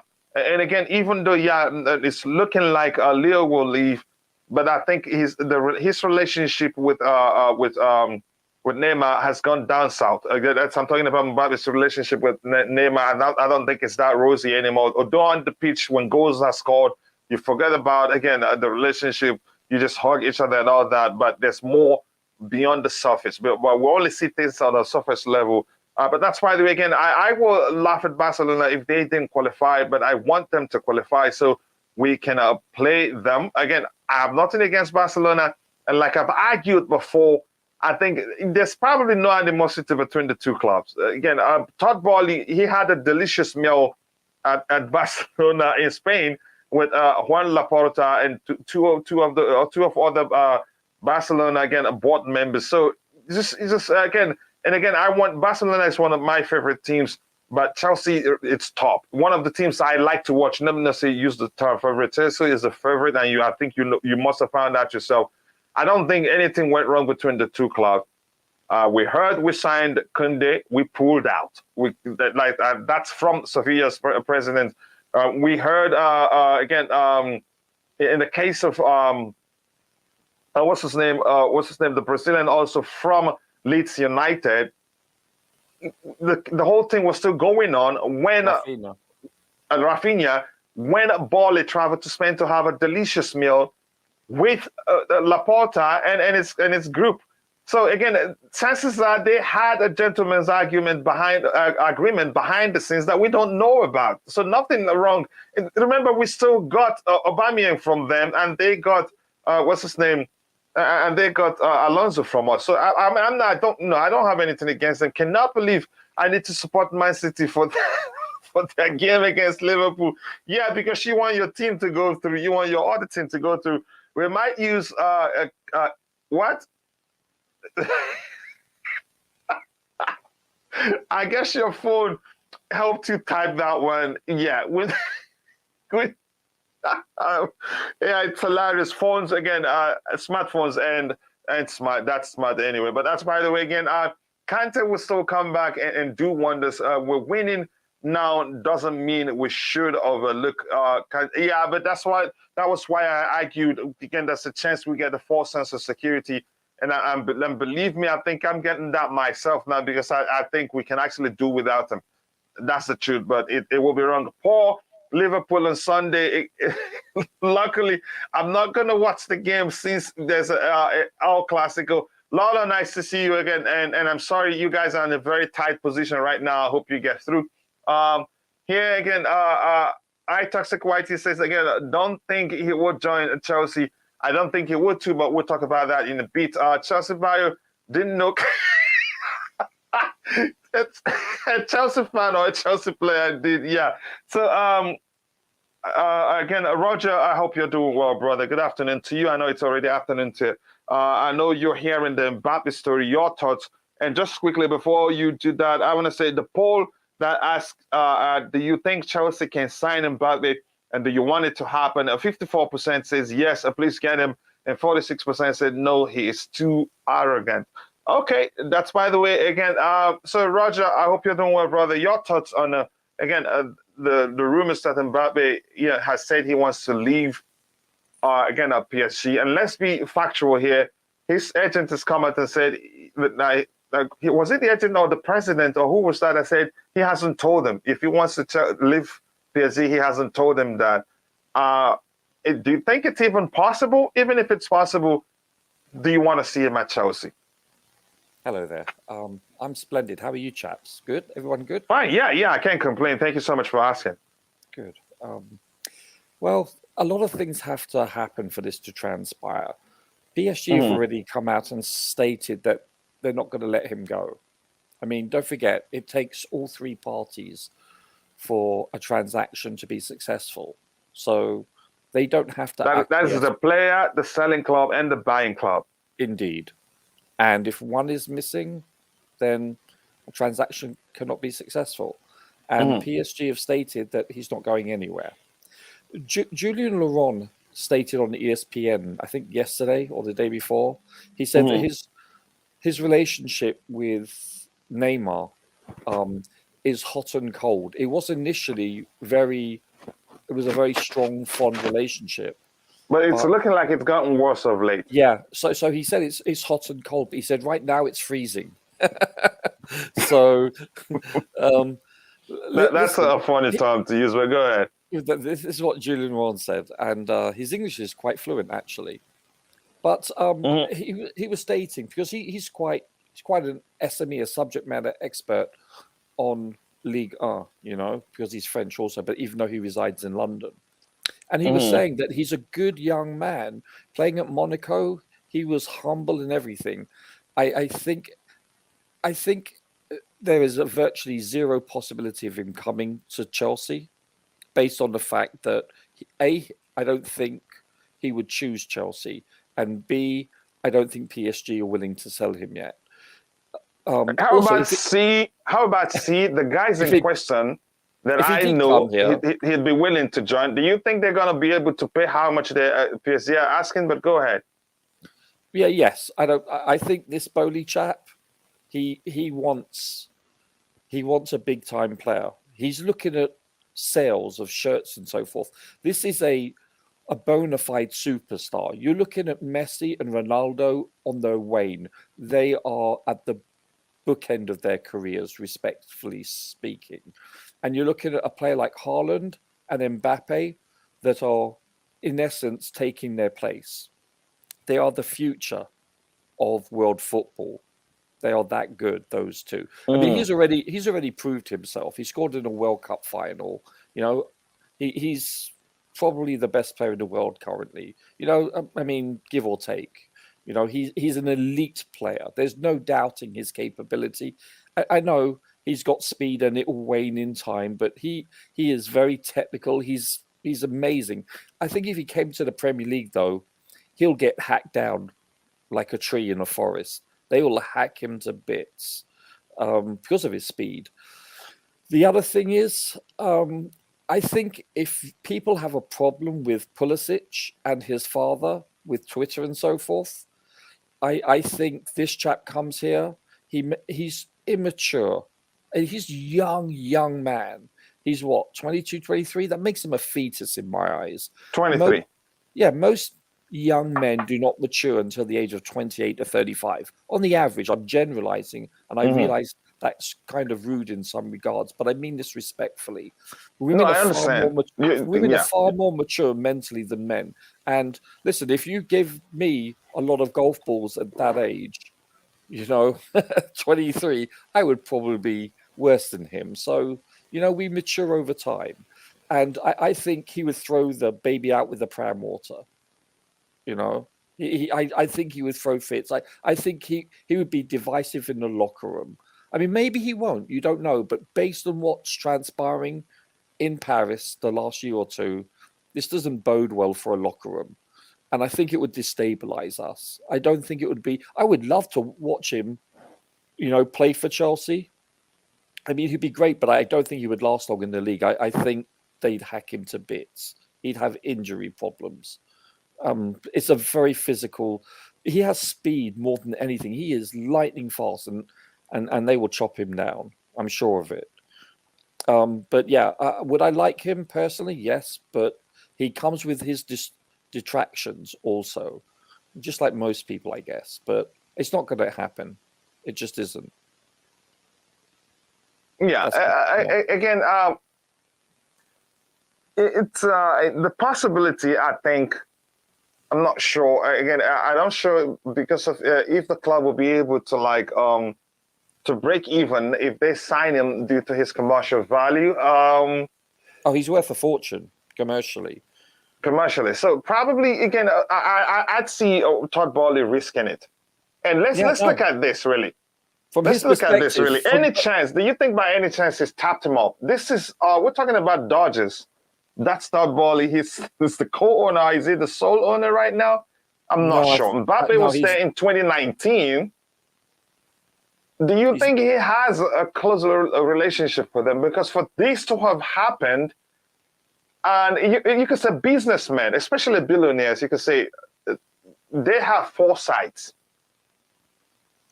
Yes, this was in 2019, right? As a date here shows. Mm-hmm.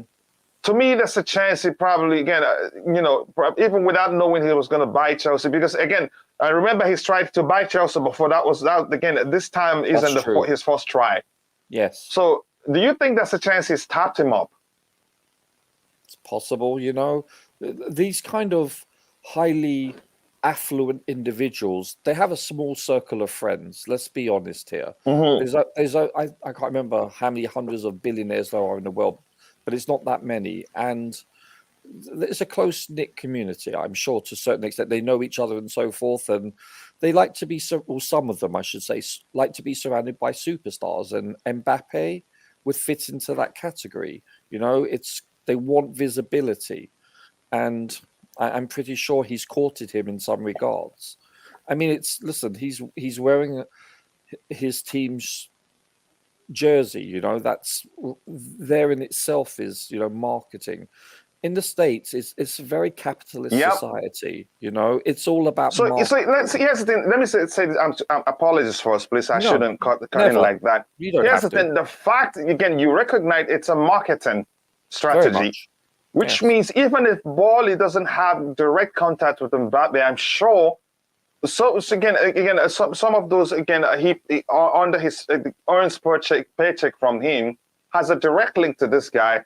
I still believe there's a chance he could tap him up, knowing the commercial value, knowing that if we buy him, even if we pay 500 for him, we'd still make it. Like you said, he's worth a fortune. And then he's, in terms of seeing things from commercial value, I still believe, again, there's a chance he's done that already, tapped him up already. But go ahead. Yes. I'm listening. Okay, hypothetically, let's say Chelsea buy him for a couple £100 million, let's say. When you look at the marketing aspect, the ROI, return on investment, okay, we're talking about not just jerseys, but we're talking about copyright for you know, image rights, all those things. You name it, image rights. It's even if he doesn't break even with the salary and so forth, which he probably will actually. I'm talking about Bowley. It puts Chelsea even in the commercial world, the aspect of that commerciality, it will bump us up to another level, maybe one step on the ladder just below Real Madrid, or maybe even with it.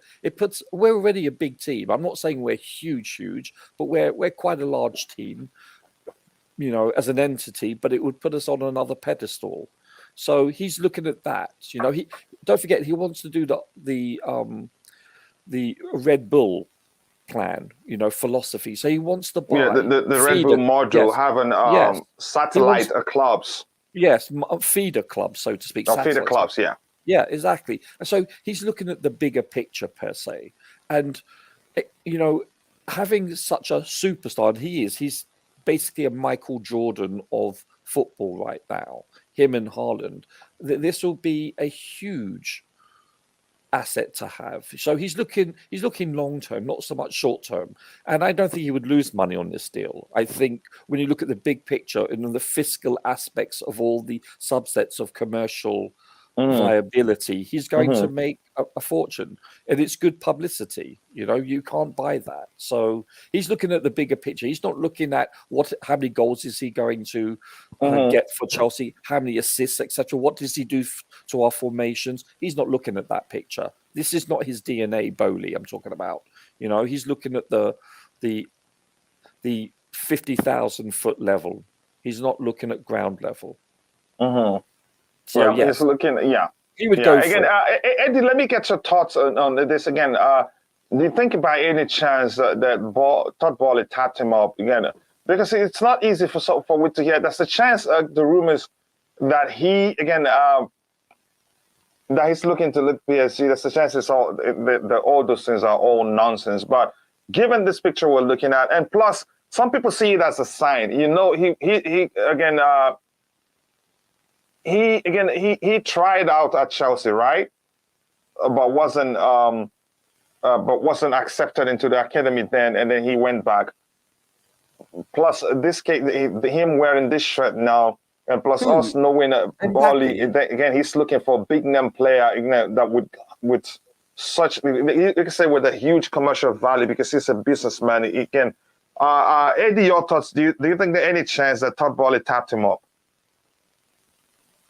Yeah, it's very possible. You know, I said it earlier on. I said if the owners, if they put commercials ahead of football, then we are in for. I won't be surprised if Mbappe ended up with us. But looking at the image you have on the screen there, I say it has been this been a long time, as you alluded to. You said 2019.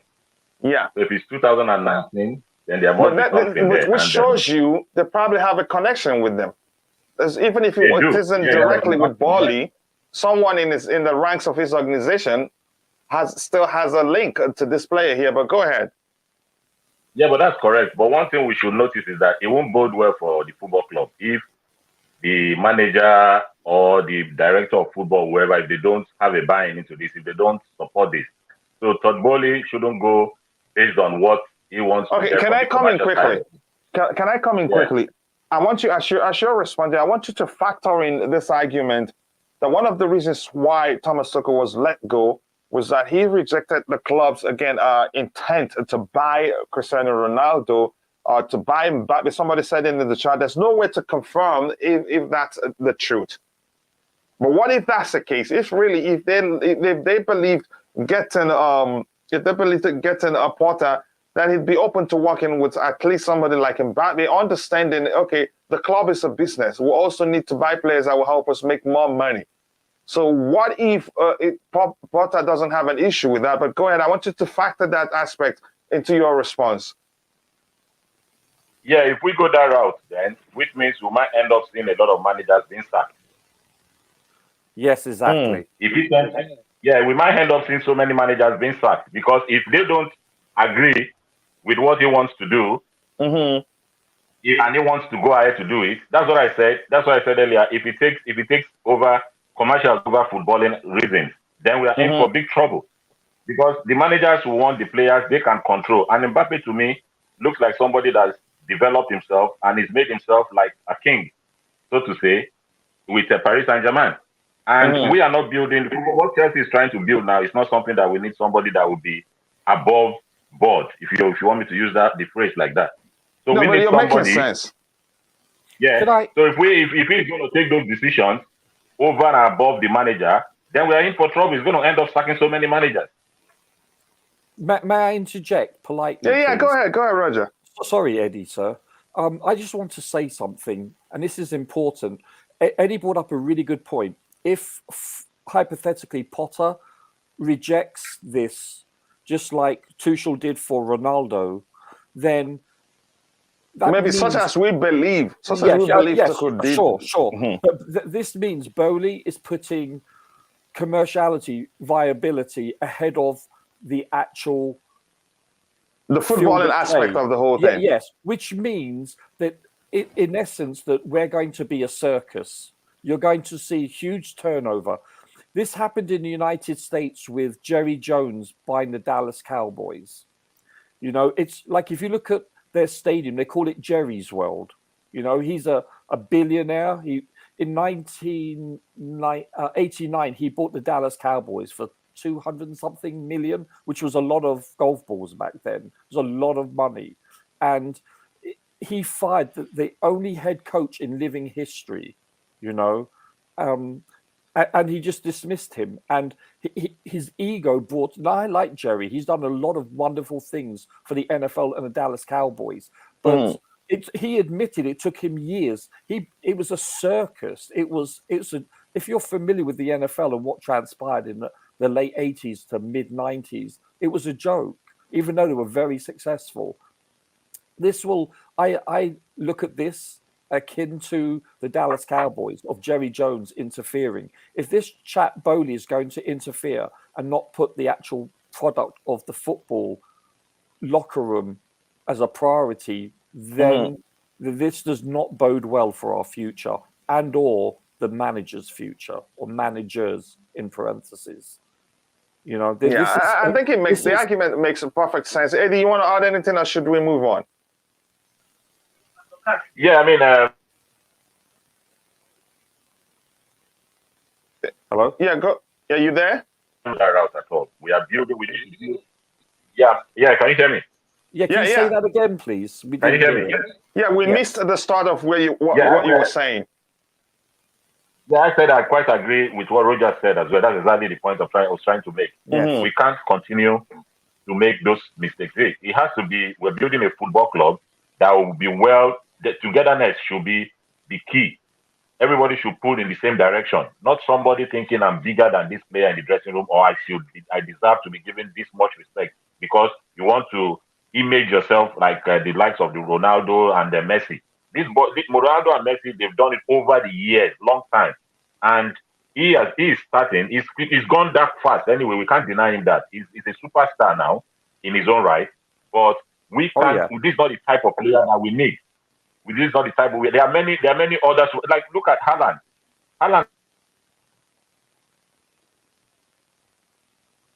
Yeah, it's really breaking up. They have kept man or something. Haaland walked up to him and left it. Can you hear me now? Yeah, go ahead. Hello. Yeah, go ahead. Yeah, like Haaland. Look at Haaland. Haaland too is a superstar in his own right as well. But you can see his behavior. It's humble. So the way he carries himself is very humble. So we need players like that. We need a dressing room that will put together in the same direction. They are building something like, okay, if they end up getting Jude Bellingham and maybe Declan Rice, just for argument's sake, we're just saying that hypothetically. If we get, I mean, that's good signing for us. And these players are humble enough, like to fit into what they want. But if they want to say commercial, we shouldn't take. At least they're trying to expand the stadium. That will bring more revenue. So there are other ways to make money rather than saying, oh, because we have to get one player for their sake. I'm telling you, it won't bode well for the club because so many coaches will be sacked. For one, Potter, as gentle or as a twink he might look, he might not want Mbappe. And if Mbappe ends up coming behind his back, he's going to only go one way. Definitely go one way. Because he wants everybody to pull in the same direction. The energy, he wants to talk to his players and let them demand from them what he thinks he wants from them. And Mbappe is too big a player for us now. He can go to Real Madrid, he can go to Barcelona. I mean, I wish him all the best. But if he ends up with Chelsea, I tell you, I'll be surprised if he works out for us. Anyway, that's just it. Yeah, thank you very much again, Chelsea. Again, let me see what else we have here. No problem, Coach. Nice to see you too. And just for out of respect for one of us here, an OG here, Lolo. Let's just again, not when you're not to call him Bro Corona. You can see that pissed him off. Does anyone think Barcelona played like Leeds with their attack with no defense? You can say Leeds under what's his name? The Argentine. Is he Argentine? Marcelo Bielsa. Yes, I think they did that. Philosophy, which is ironic considering Rafinha thought he had left behind. Yeah, in that sense. But again, I still say this. I don't trust Xavi that much. I don't trust Xavi tactically. Barcelona is a team I like to watch, and I like them to do well. I don't think Xavi is really the man. And I think they probably, again, will get Thomas Tuchel soon. But we'll see. He's too naive, Coach. Sorry? Do you think he's too naive, Xavi? Maybe he still needed. Again, you can say not naive, really.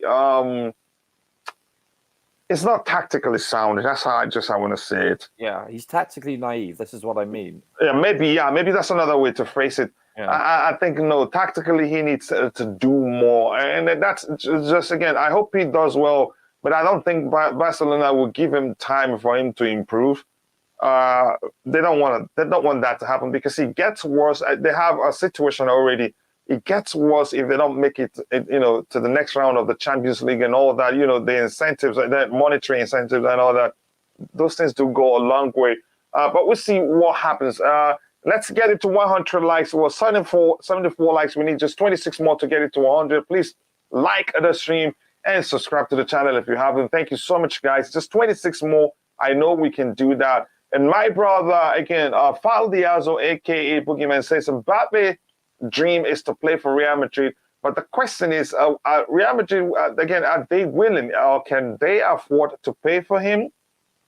I don't know. If they can, then he'd probably leave and join them. The question is, were Chelsea willing to sign him and include a clause allowing him to leave in 2-3 years for Madrid? Did PSG do that? I don't think they did, but explain to me if they did. But I get what you're saying, really. Check if you haven't liked the video. Please like the video. 74 likes, 26 more to get it to 100. We can do that. Again, yes, I think we should transition to Jude Bellingham. Yes, people, smash the like button and subscribe to the channel if you haven't. Again, it's been a brilliant show. Again, laughter, serious discussion and all that. And I'm glad to have two panelists that I respect so much, to provide, a differing because of perspective than just me rambling all the time on the show. I enjoy reading your contributions because there's always something to learn. But if you have differing perspectives, you have more to learn. Let me start with you, Roger, on this one here. Just give me a second. Where's that one there? I think it's not this one. The Reece James injury we talked about. Not that one there. This one here. My argument at first is this statement it just doesn't make any sort of sense. Yes, even if we're looking at Jude Bellingham, it doesn't make even the slightest of sense for the club, for you to call a store, call Walmart, Target, whatever store where you shop, and let them know that product on the shelf there, I'm willing to pay, nearly, to pay more than what you're selling, even if it's a strategy to, for them to keep it for you and not sell it to someone else. Then if you tell me that as a store manager, I say, okay, tell him the sell price is 150. I don't know if you get, so does this statement make any sort of sense to you, really? Yes and no. I see your point. I really do. I think that if this is true, that means that Bodie is just laying down a marker, so to speak, saying, listen, let's get to the short, let's cut it to the short, and I'm willing to put down X amount. I want to do it now. Let's sign on the dotted line. No haggling. This is basically what he's alluding to. If this is indeed even factually correct, which I doubt it. If we could get Bellingham, let me just say something quickly. Here's where this doesn't. Here's something that comes to mind. I'm sorry for cutting in. No, it's okay. Here's where it comes to mind. This is no different from one hilarious, very funny. You could say and stupendous. Again, a statement we saw when we were going after Fofana. A statement that says something similar to Chelsea are going in with £65 million for Wesley Fofana, but are willing to pay up to 80 to get the player. Yeah, see, it all depends on the credibility of the source. Yeah, but even this sounds, again, but actually some people believe it. Yeah, but does that make any sort of sense if Chelsea are willing to pay 80 plus, but they're going in with 65? And if that's in public, and Leicester wouldn't see it, and Leicester will come say, okay, just give me 65, even though I know you're willing to pay up to 80. So that's what I'm saying. This statement to me, again, I get your point. As you're saying it makes some sort of sense as a ball laying down a marker and all that, again, or expressing the club's interest. But I don't think he will go to the length of saying, okay, we're willing to pay more than you're asking. But go ahead with what you were saying. Yeah, so listen, Twitter, that Twitter sphere, you have to take it with a grain of salt. Whenever you see some information or data, it has to be collaborated. And since Twitter doesn't really follow journalistic integrity, where you need two independent sources, it's just hearsay. So I dismiss it.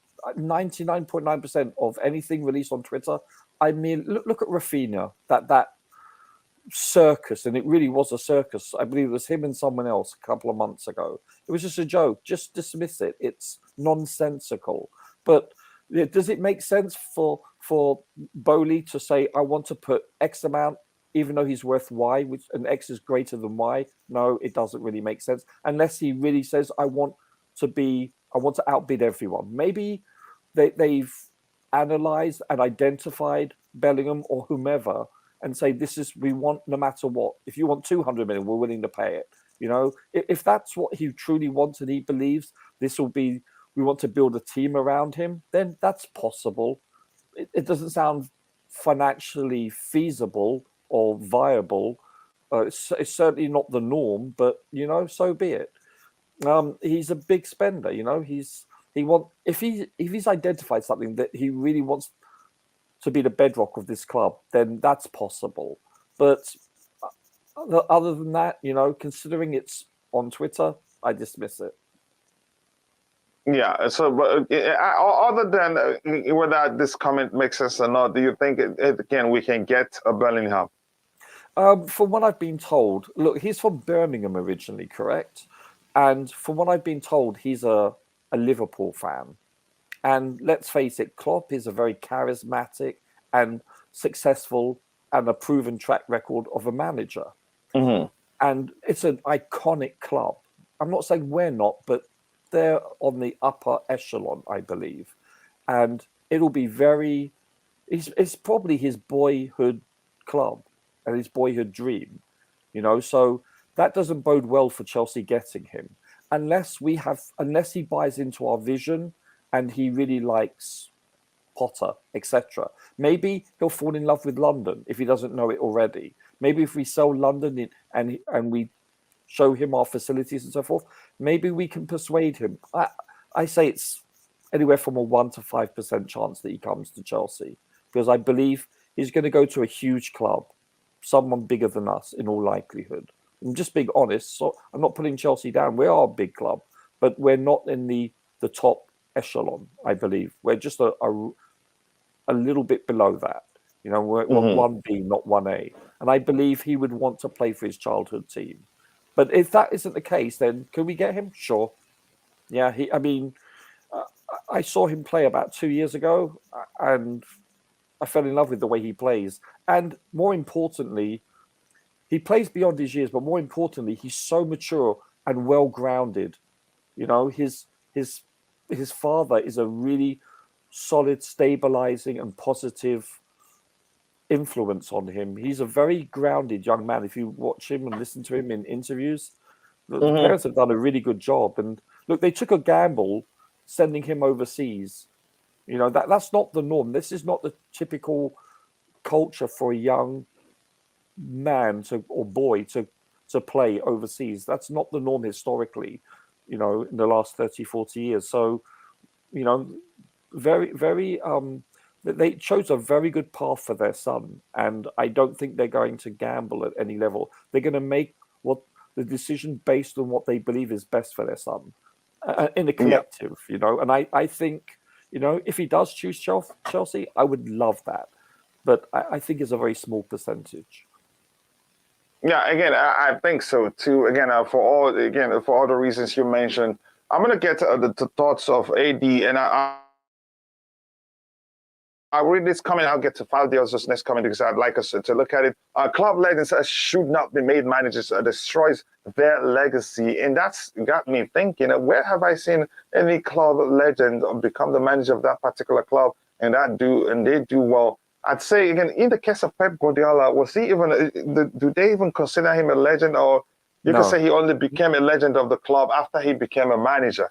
Not a playing legend, no. Not a playing legend. But that's, by the way, AD, I don't know if you're interested in talking about this statement right here, or you want to talk about the possibility of the club signing Jude Bellingham. Whatever one you choose. If you want to talk about both, fine. If not, if you want to talk about just the possibility of the club signing him, you go ahead. Yeah, the one the club legends. Club legends being manager. Yeah, we'll get to that one next. But again, two things now. If you want to talk about this statement, or whether it's nonsense or not, just to educate our viewers, or if you want to talk about the possibility of us signing Jude Bellingham, whichever one you want to talk about, or if you want to talk about both, go ahead. Yeah, one fact that is there for us now that there's every likelihood that Bellingham will be leaving Borussia Dortmund next summer. It's very likely at least. So, and if he's leaving, we look at the possibilities of where he might end up. Chelsea is in the mix. Liverpool, as you said, Liverpool is his boyhood club, whatever it is. But sometimes, I think his decision will be based purely on football reasons and nothing more. He will base his decision on footballing reasons. Because if you see what we are trying to assemble, maybe the lure of having many English players in the team could help us. The lure of London could be a factor. And then where he plays regularly, if they assure him they're getting, Jorginho might be leaving, maybe Kante might stay, but he will just.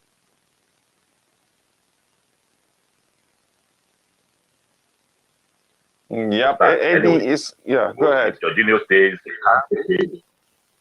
Kante stays, Jorginho stays, Bellingham comes in, Bellingham will play. So playing whatever team he goes to is definitely going to be a regular starter. So, and when they push out things like this about the fee, the agents are there to work for him. Agents are there to push out fee. They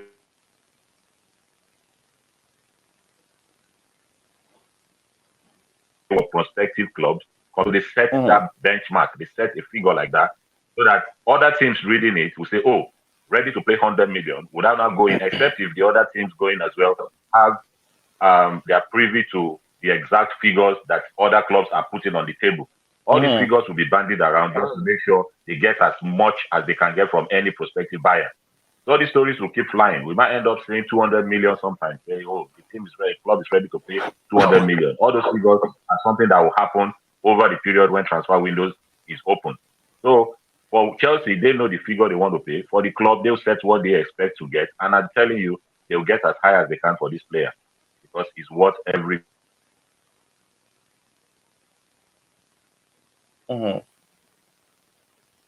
If anybody's going to get him, I would really, really love us to get him. I would really, really, really love us to have this player. But can we pull that off? I don't. We have to wait and see. I would love to have him also. I mean, I prefer him more than any player on the planet right now. I take him anytime, any day over Rice, exactly. Honestly, even 2 Rices. I have to be honest, that's not me saying Rice is a bad player, by the way. I know. But we can have both. We can have both. We can have both if we want to. But again, Thomas, go ahead, Eddie. You were saying something. Here's the thing. To me, I don't. Declan Rice for me is there. It's just. I said Declan Rice for me is Chelsea's own to refuse. As far as I know about Declan Rice, he really. I think Eddie needs to go out and come back in. We have him in the back. Eddie, you might need to, you might need to go out and come back in so that your connection can fix. Maybe it's breaking up. We're hearing beats and what you're saying in beats. It's not together because it breaks up. Again, for me, it remains to be seen. Again, do I think Rice will suit the way Porter likes to play? I think so. That is, if you ask me, but I'm not sure. I'm not Graham Potter, but from what I've learned so far. I'd really say no. He doesn't really suit the way the manager wants to play. But that's by the way. Here, let's see again. The club legend thing. I don't know if you want to talk about it again. Let's just move on from it. But here we have Faldes saying, if Bali wants Mbappe, arrogant or not, Porter has to find a way to make it work, and that will be the best decision from Bali. Again, I wouldn't say whether it will be the best decision or not, but the aspect that I'm interested in, and the aspect I want you to weigh into, again, Roger, is the aspect that reads, if Bali wants Mbappe, arrogant or not, Porter has to make it work. It's as simple as that. That's how I see it too. What do you think, Roger? Yes, otherwise he's gone, basically. I'm talking about Potter. If Potter says no or doesn't try to, shall we say, make it work, then I think his tenure as Chelsea manager will come to an end shortly. It's simple as that. He's the boss. Bowley's the boss. It's my way or the highway. That's obvious because Tuchel was not dismissed on performance-based issues from what we've been told. It was probably what you're talking about now. Go ahead. Yeah, it was because of he didn't fit into their philosophy going forward, however you want to term it. This was the reason why. There's speculation to other reasons, but it wasn't performance on the field related from what virtually everyone has stated, which means, guess what? It's my way or the highway. So if Bowley does want to take this approach going forward, I think this will be disastrous for Chelsea. It creates a serious problem. Yes, it does, and we will become the laughingstock. This will add so much instability. You mentioned quite a few times that if you look at our calendar, let's say from 2000 onwards, we win in patches. Well, if you think we've won in patches before, it's going to be even more sporadic. There'll be no continuity or consistency if we keep chopping and changing. Eddie, you want to say? Go ahead. Sorry, Eddie, you want to say anything about this particular comment? Oh, I agree completely with Rogers. Yeah, I mean, I said it before. If manager has to make it work, I don't really see that happening. I mean, even what about the dressing room? Do you think if we check the players, how many players want to have Mbappe? All these players want to be the main talking point. I hope not all. Otherwise, You're it's going to saying, win. So I mean, they're going to look at it as well and say if he's going to come in with what they've read as well about what is his behavior and his ways.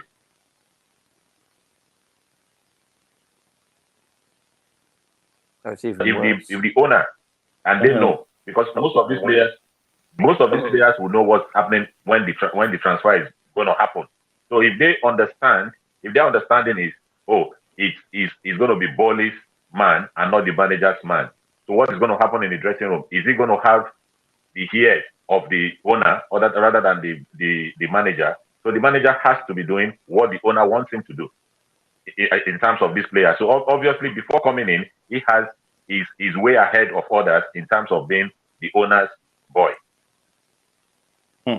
This is again. I'm really concerned. I hope again, but I think maybe they probably most of it because we've learned that Bali actually plans in advance. Even you wouldn't even know what's going on if he really wants something, he plans in advance, and before we know it, it's done. We heard he already started talking with Porter way before even Tuchel was let go, knew everything about him and all that. But we'll see what happens. So I'm sure if he really wants to get Mbappe or Ronaldo, I'm sure they probably discussed that with Porter too. But we'll see what happens. Again, despite all the signings, Barcelona will play in the Europa League. Is that a certain? I think they still have a chance mathematically. Did they lose yesterday? It ended in a draw, right? Yeah, I believe so. So if it ended in a draw, again, they still have a chance, but it would depend on other results. But we'll see. I don't think it's over. They have to. Sorry, they have to beat who exactly? They have to get results against Bayern Munich. Yeah, probably win because they've got 4 points. They have to get a result, and if they don't, because Inter Milan is playing the lowest team, Vitesse, what's it called, Vitesse Pleasant, whatever it's called. Vitesse. Yeah, so on which they will win. So if yeah, I think we'll just manage this connection Barcelona like that. Yeah, go ahead.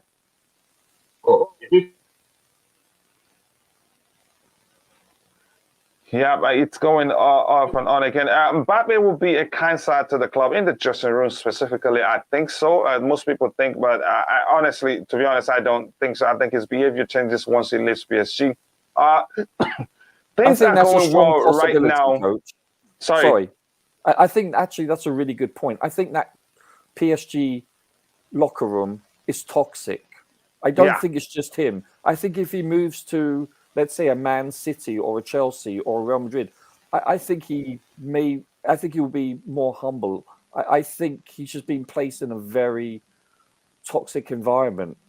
It's really bad because it was toxic before he arrived. Don't forget that. You know, so he's not the common denominator here. So I believe if he does come to Chelsea, will he be slightly petulant? Perhaps. Will he have an ego? Perhaps. But not to the level with which we are seeing in the PSG locker room. So that's a really valid point. But that has to be... Go ahead, Eddie. That has to be they agree with the manager as well, because of the manager that will deal with him. So it has to be in agreement. If the owners, say for Chelsea owners, decided to say, oh, we want him, not minding what the manager thinks about, that's not good, because the player knows the owner is the one bringing me in, not the manager. But the manager has to talk to the player, sell the idea to the player, tell him this is what role I want you to play in the team before it happens.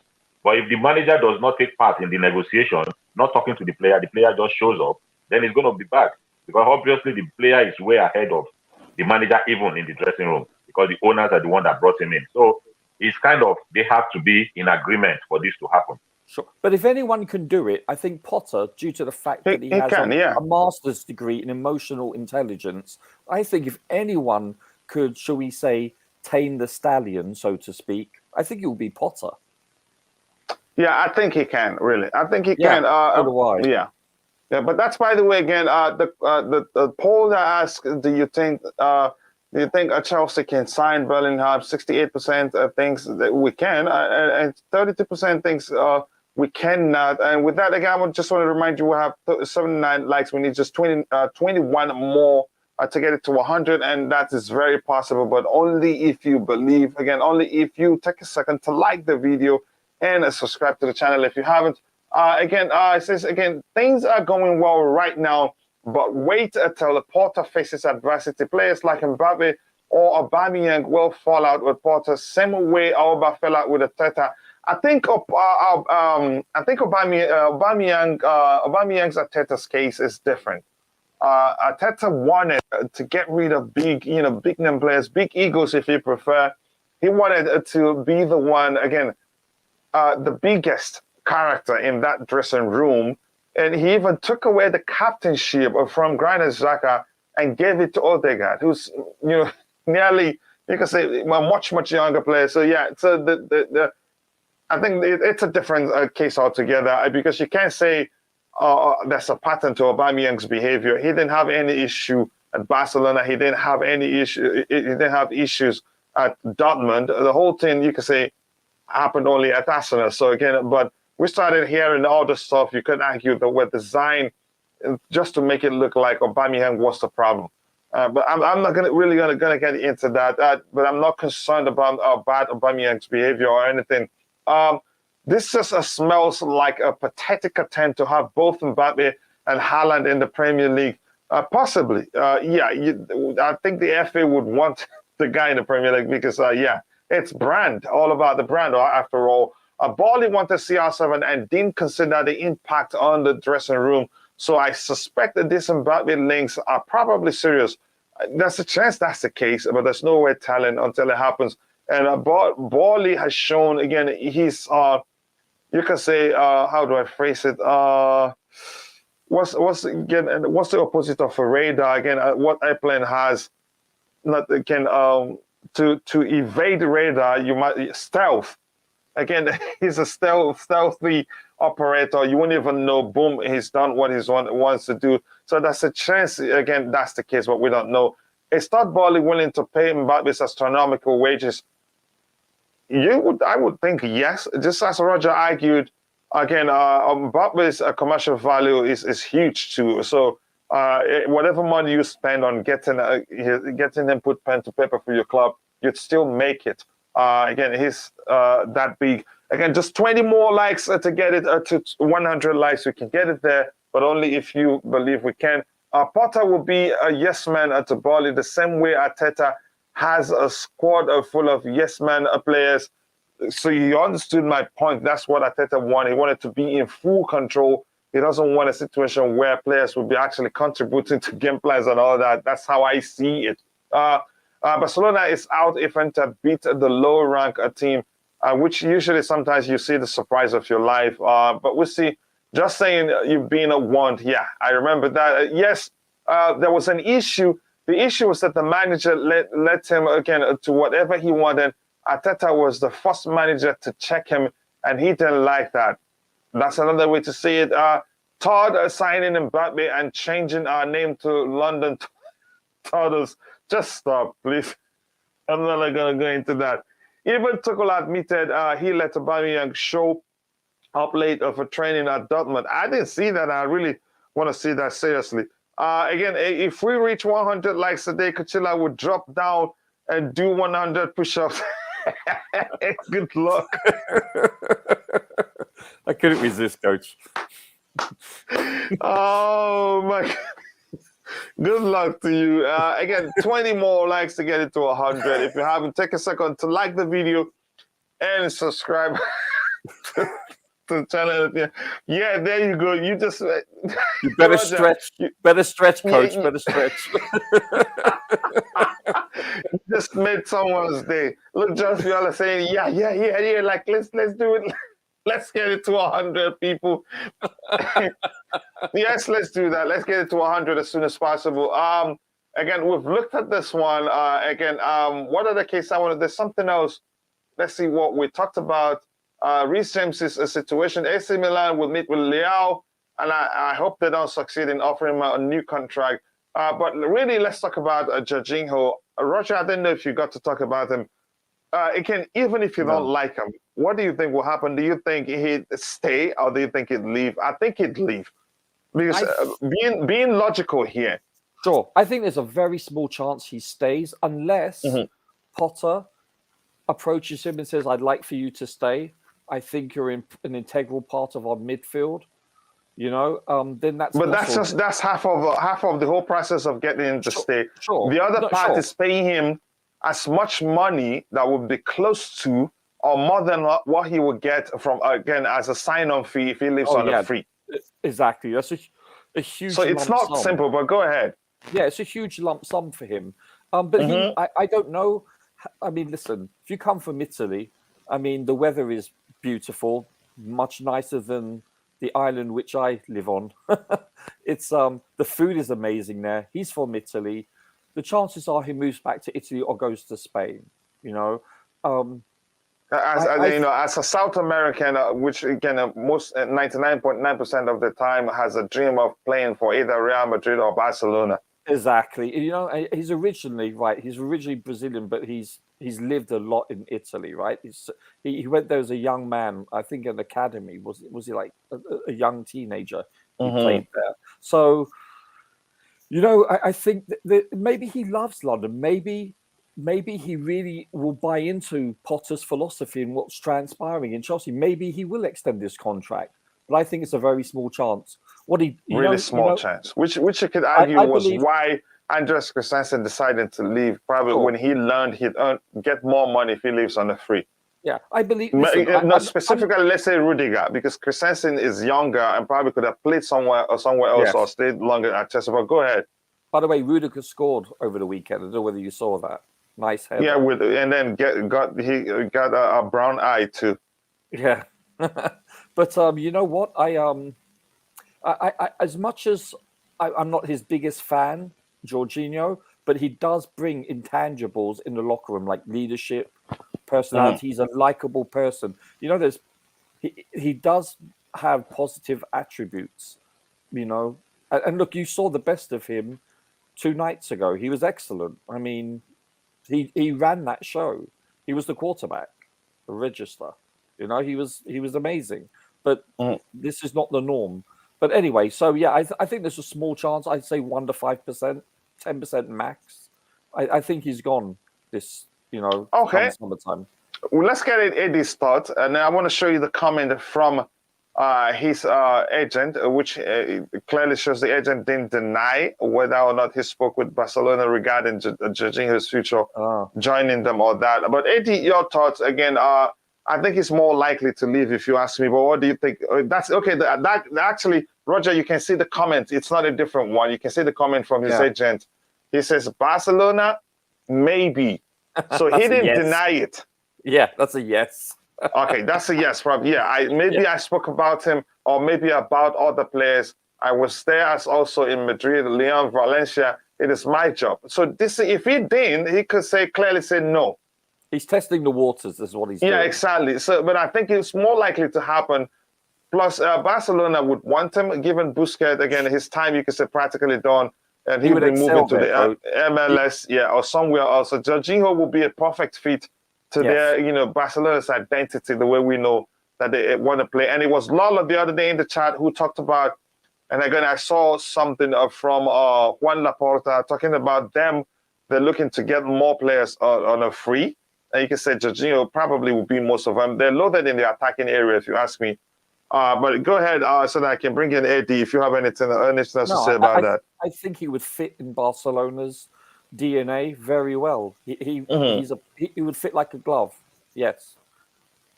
Yeah, he will fit indeed. Roger, your thoughts? What do you think? You mean Eddie? Eddie, sorry. Oh, sorry. The agent is doing his job. He's doing his job. That's what he's paid for to do. He needs to build up his player, and then he will try to tell us, he will rather want to still negotiate with Chelsea. I mean, keeping both options open while they know exactly where they are tilting to. The agents will know exactly what is going to happen, but they know we're ahead of time. So but And he's never going to tell you yes, he will be leaving Chelsea when things are still smooth for him. No, he's not going to say that because other clubs too might want to come in. So that's where they are paid for. They do everything just to make sure they get paid. They get their job done. You understand? So I see him leaving though. That's my own. I see Jorginho leaving. That's what's going to happen. Yes. Yeah. They wanted to keep him. The contract negotiation would have started by now, and then to keep him because I don't. Mm-hmm. Yes. Yeah, go ahead. Eddie, you wanted to say something else? No, that's it. That's just my opinion. I think he'll be leaving, yeah. Oh, okay. I know. I was asking Roger. You wanted to say something else, Roger? Sorry. Well, since his price won't be inflated due to his participation in the World Cup, no, he's going.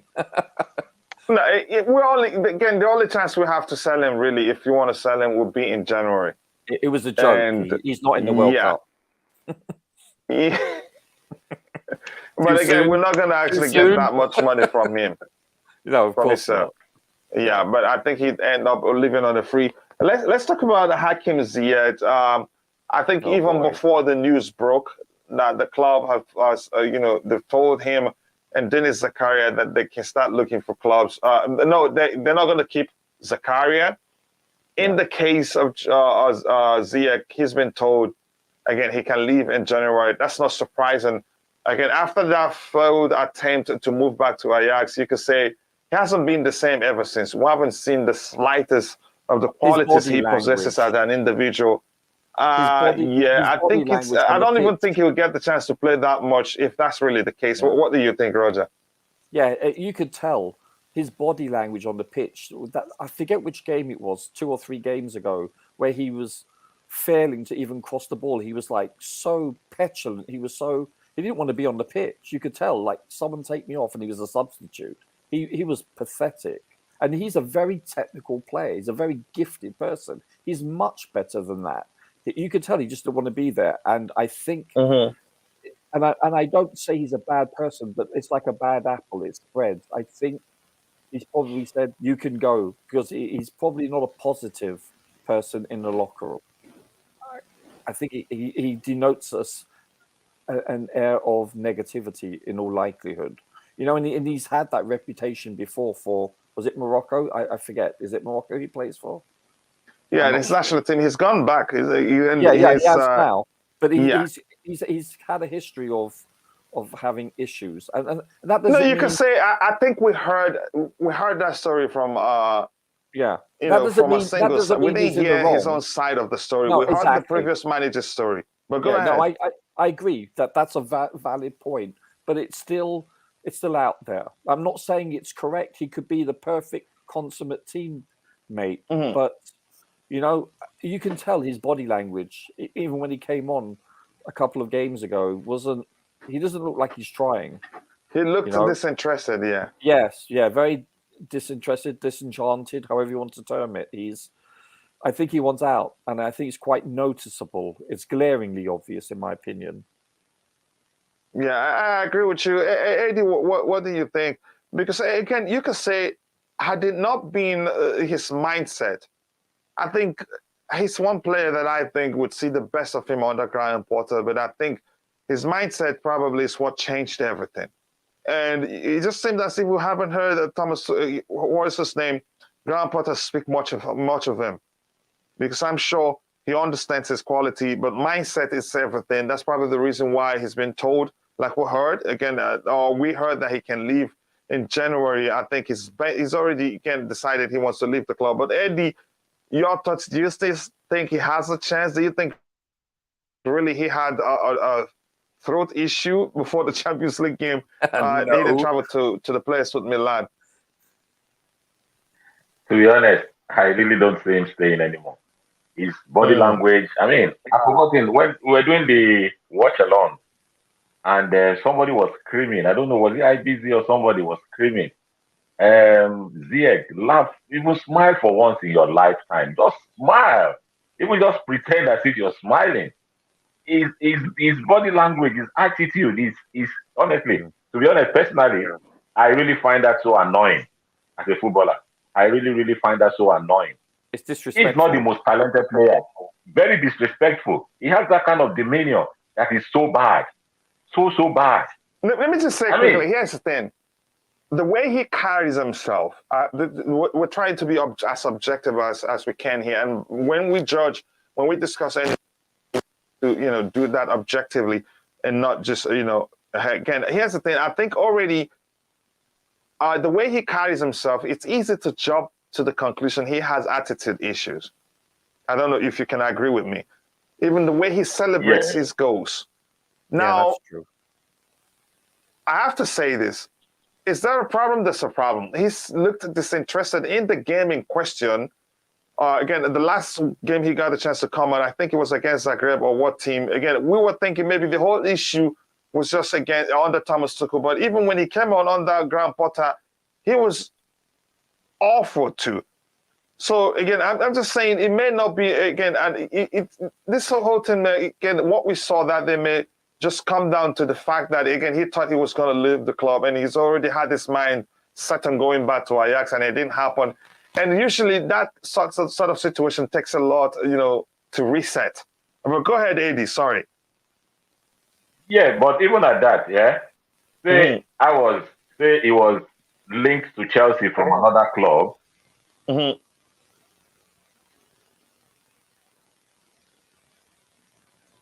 Back to Ajax, he's done it for them.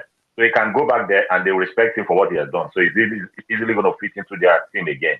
But if I was a fan of a different club, looking at Ziyech and looking at his behavior, honestly, no matter how talented he is, I think he looks at himself as being, he thinks he's more talented or is supposed to be the superstar in that squad or the team. I think he looks at himself as if I'm better than so many of these people, or majority of them. I think he looks at himself that way and he thinks, oh, I should be playing every game. But no, you alluded to that. On that Tuchel, okay, let's say he wasn't playing enough and whatever happened. This is a new manager. Pulisic wasn't happy on that Tuchel, but look at him now. I mean, your behavior has to change. He's a new manager. Give him that chance and his attitude, the way he carries himself, it's not something I don't really. I will be very happy to see the back of him. To be honest, I must be very honest. Be very happy to see the back of him. Yeah, maybe again it would be good for the whole party, for both parties. Again, he gets to play somewhere else where he's already again has his mind set on playing. Maybe he will see the best of him, and I want to see him succeed because he has the talent to be one of the best. I have to say the truth. But that's by the way. Again, he does. Yeah. Again, Roger, you want to add anything to that? No. You're right though. On his day, he's an absolutely outstanding player. He's very technical. His left peg is. He's solid player. He really is. He's above solid. But honestly, if you're looking at all the players we have in the team now, you can argue he's one of the best passers, best shooters in the team on his day. Yes. But go ahead. Yeah, he's one of our most technical players, to be honest with you. He lacks size and he lacks, he doesn't have upper body strength per se. I don't think he's that well suited to this league. Maybe I don't. Eddie, here's the thing. Again, respectfully, I have to disagree in terms of his build isn't an issue. Even if he adapted to the physicality of the Premier League, it was an issue. You could say he improved. Yes, he did. At the time, he was able. He started physically. He adapted, and again, he was actually defensively. He did better than I've ever seen him do under Thomas Tuchel. At some point, he was winning aerial duels. He was returning to defend. He was also scoring goals. Yes. He was assisting goals. Yes. The whole thing. Then boom, Thomas Tuchel dropped him to the bench, and from then on, it was down south for him. Yeah, coach, you're right. I did observe under Tuchel that on occasion, not every game, he would track back and he would actually go in hard on tackles. Not dangerously, but I mean physically. But when he's on the ball, he's easily muscled off the ball. And what I noticed, what he would do is he would throw his arms in the air, and he would not even try to get the ball back. On numerous occasions, he would do that. That's correct. Yeah, I'd noticed that on several occasions. Now, that's not his fault that he's not as strong and tall and big as, let's say, a Ruben. That's okay. You look at Messi. However, I think the Premier League, on the average, not every game, but on the average, he's out-muscled on the ball. I think he's more suited to a less physical league like a Serie A, you know. It's less physical in that way. You know, the French league actually is quite physical. Yep, I think after this comment from Thomas SW6, I think we'll have to switch and talk about Zakaria, really.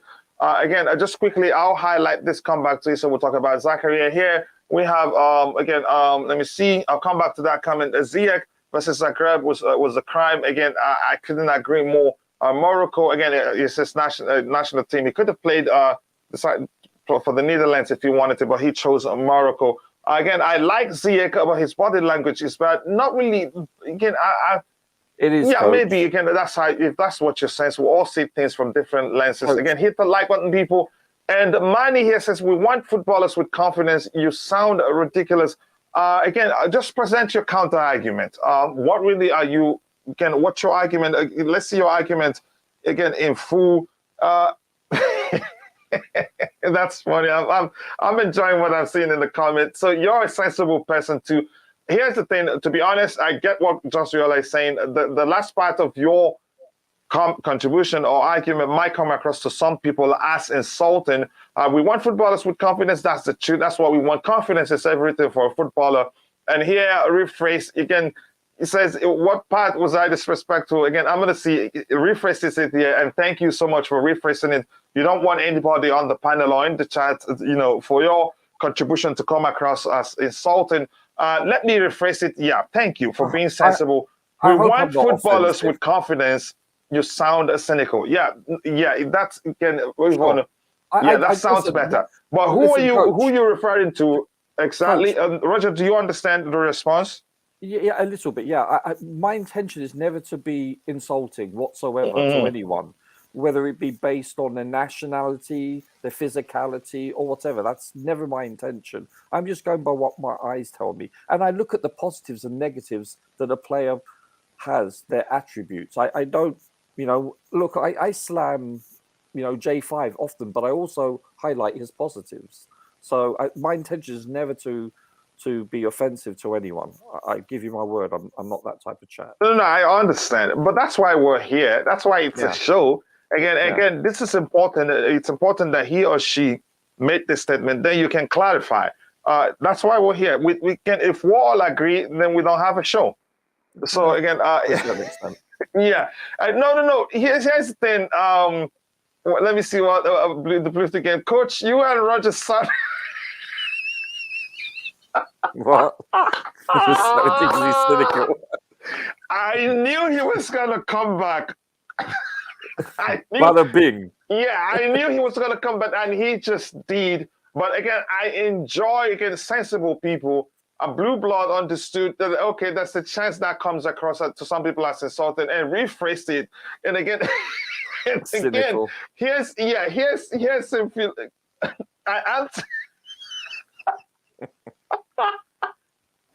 Oh my gosh, I love this show. I like to look at it as astute.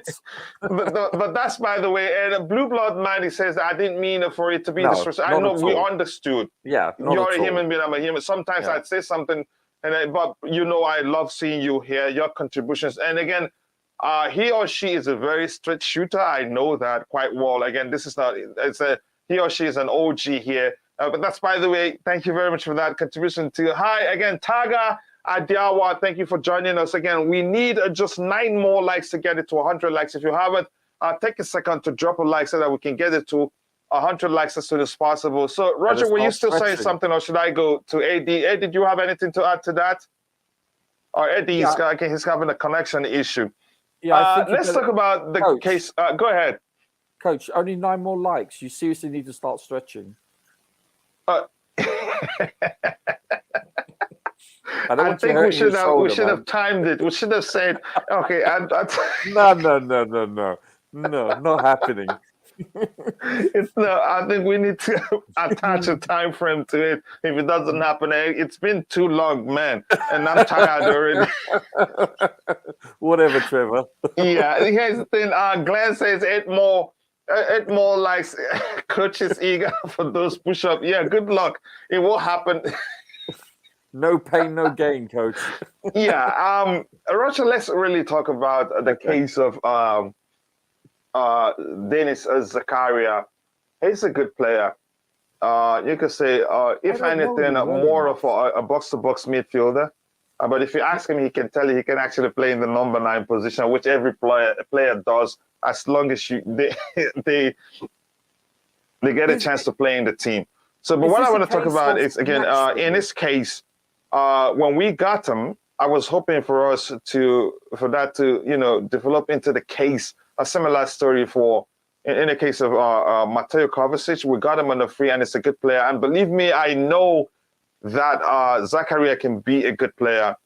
No, Kovacic wasn't free. Coach, Kovacic wasn't free. No, we got him again. We got him on a cheap. Loan. Yeah, we got him on a loan. It started with a loan. Yeah. Was it actually an option or obligation to buy? I don't remember. But whatever happened, we got him on a cheap. And given what he's done for us, really, really cheap. Oh, just quickly, let me get this final contribution on Ziyech, then we go back to Zakaria. Blue Blood 90 says, Hakim is a good footballer. No, nobody will take that away from him. He's a good dribbler too. The only thing I can say, he's not the quickest. But again, he still is a brilliant footballer. He has that capability to orchestrate defense, splitting passes. He's one of the best and best shooter we have in the team currently, even the best passer of the ball we have on the team currently. He can pass from anywhere on the pitch.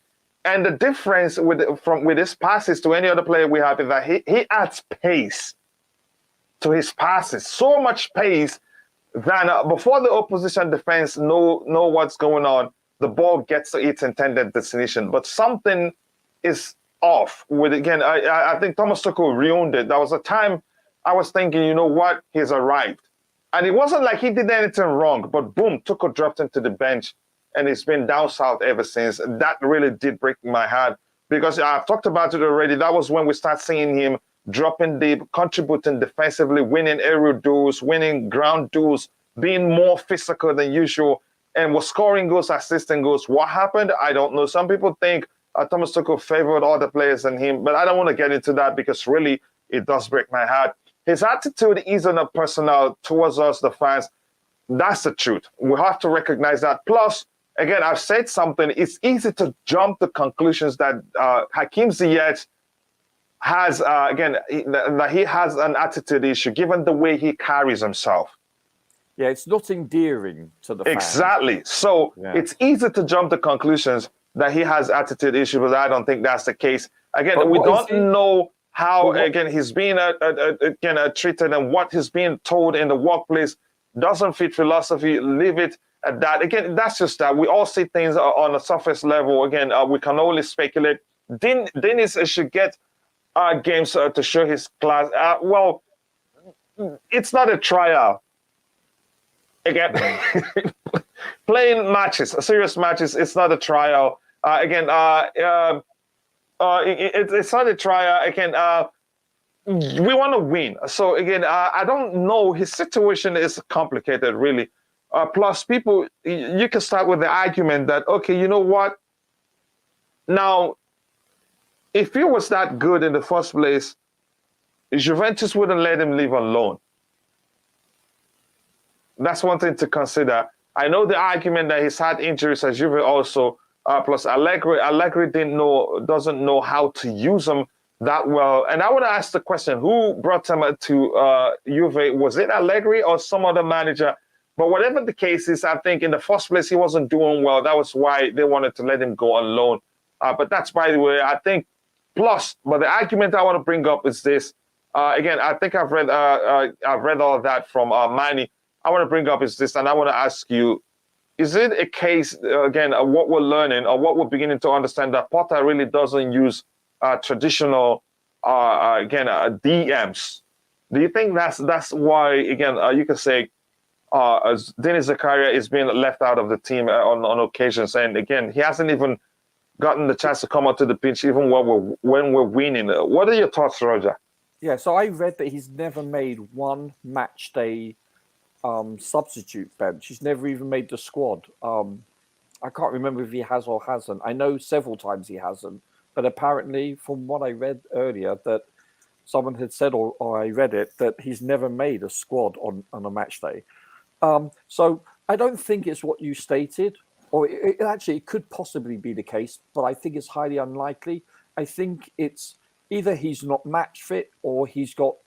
Listen, all players play with nicks. No, I think actually, let's be honest here, Roger. Sorry, I didn't mean to cut you off. The argument has gone beyond the problem being due to his fitness, because when we were still arguing that during the international break, I'm saying he got to play for his country. But go ahead.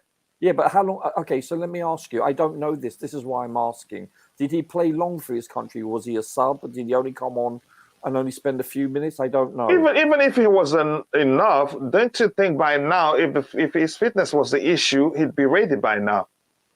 It could have been at that moment in time. I'm just playing devil's advocate here. This is all I'm doing. I have never followed the chap. I don't believe I've ever seen him noticeably play, so I can't really judge him on his capabilities. But I don't think it's more of what he brings as an individual in this position. I think it's more the individual, maybe the application. It could be attitude. It could be a combination of many things. I have no idea. It's purely speculative at this juncture. But I'm puzzled.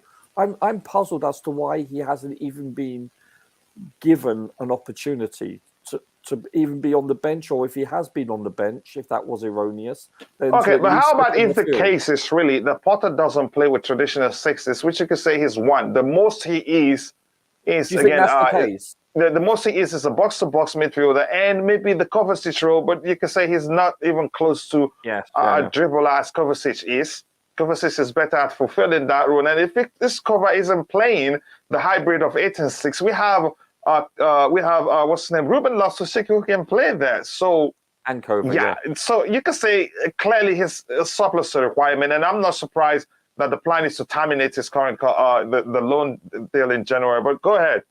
Well, that means we're definitely not getting Declan Rice for sure. Then that will never transpire if that's the case. If what you said, if what you actually said is accurate factually, then Declan Rice is off the table. That will never happen. So, but then again, if Declan Rice does come to Chelsea with Potter's blessing, then that rules out that theory on, I was about to say Hakimi, on Zakari.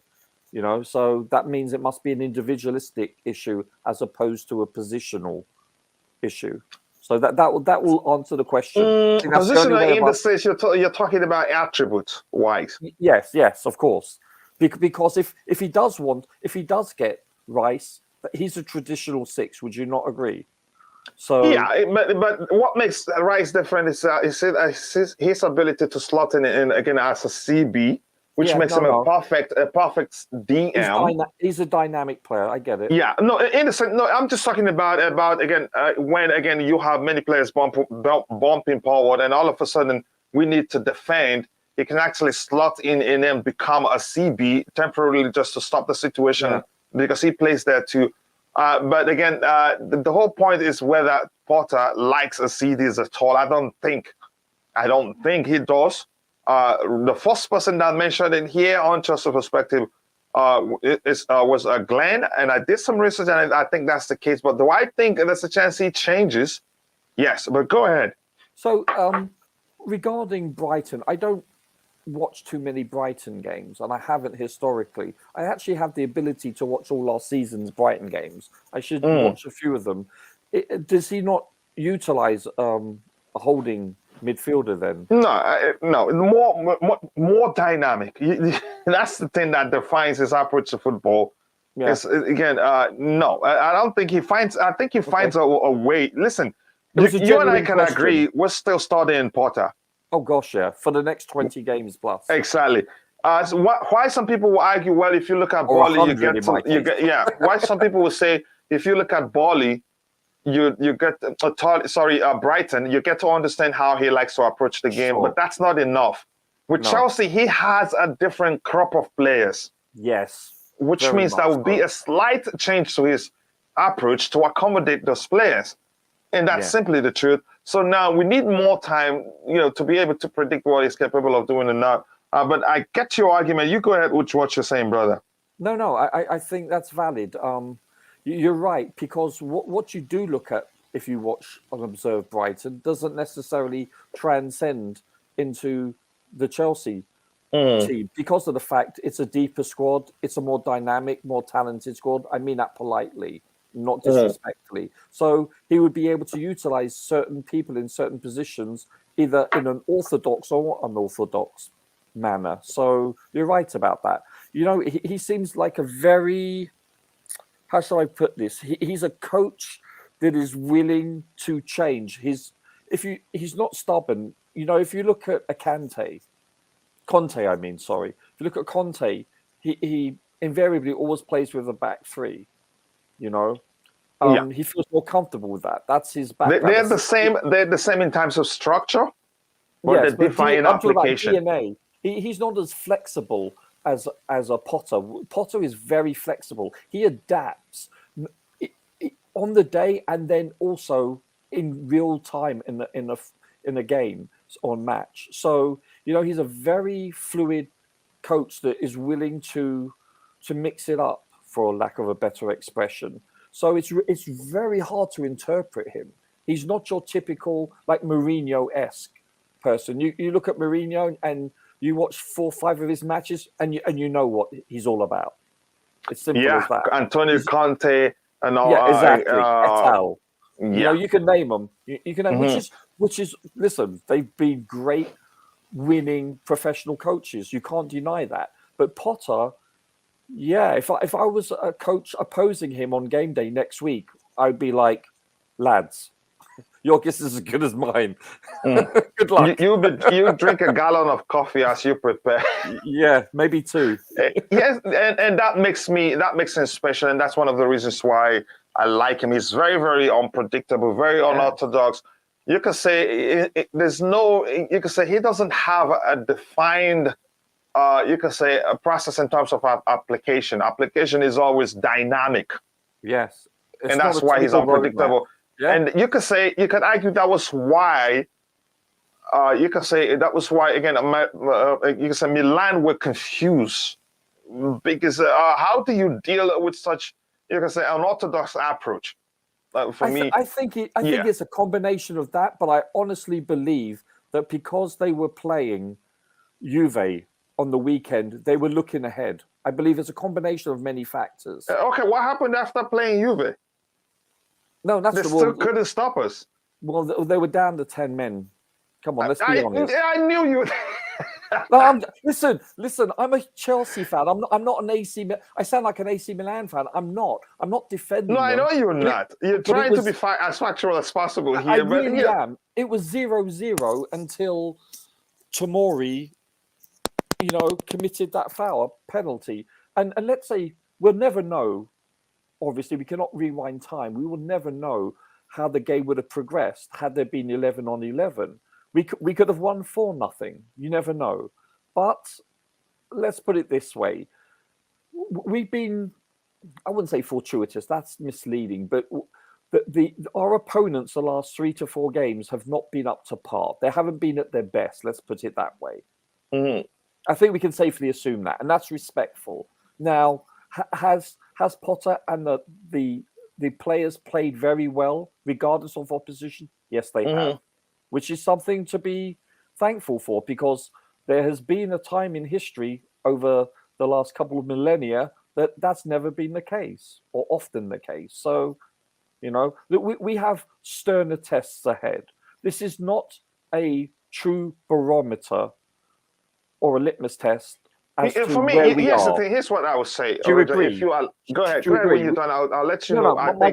My question is this: do you believe that the last 4 to 5 games have been a true test of where we are? All of them. None of them. But we haven't evolved yet either. So it'll be. Go ahead. It'd be really unfair if we play City, Real Madrid, Bayern Munich, etc., these great teams right now, 5 weeks in a row, and we get beaten every week. That would be an unfair barometer also, conversely speaking. But having said that, we've had some pretty shall we say, meek opponents recently. And by the way, a lot of that has to be attributed to how well we played also, which I totally agree with. That's all I have to say. Thank you for saying that. Here's what I want to say. If anything, Potter You're has just welcome. one more. He has just one more test. Go on. Just playing against a low block team.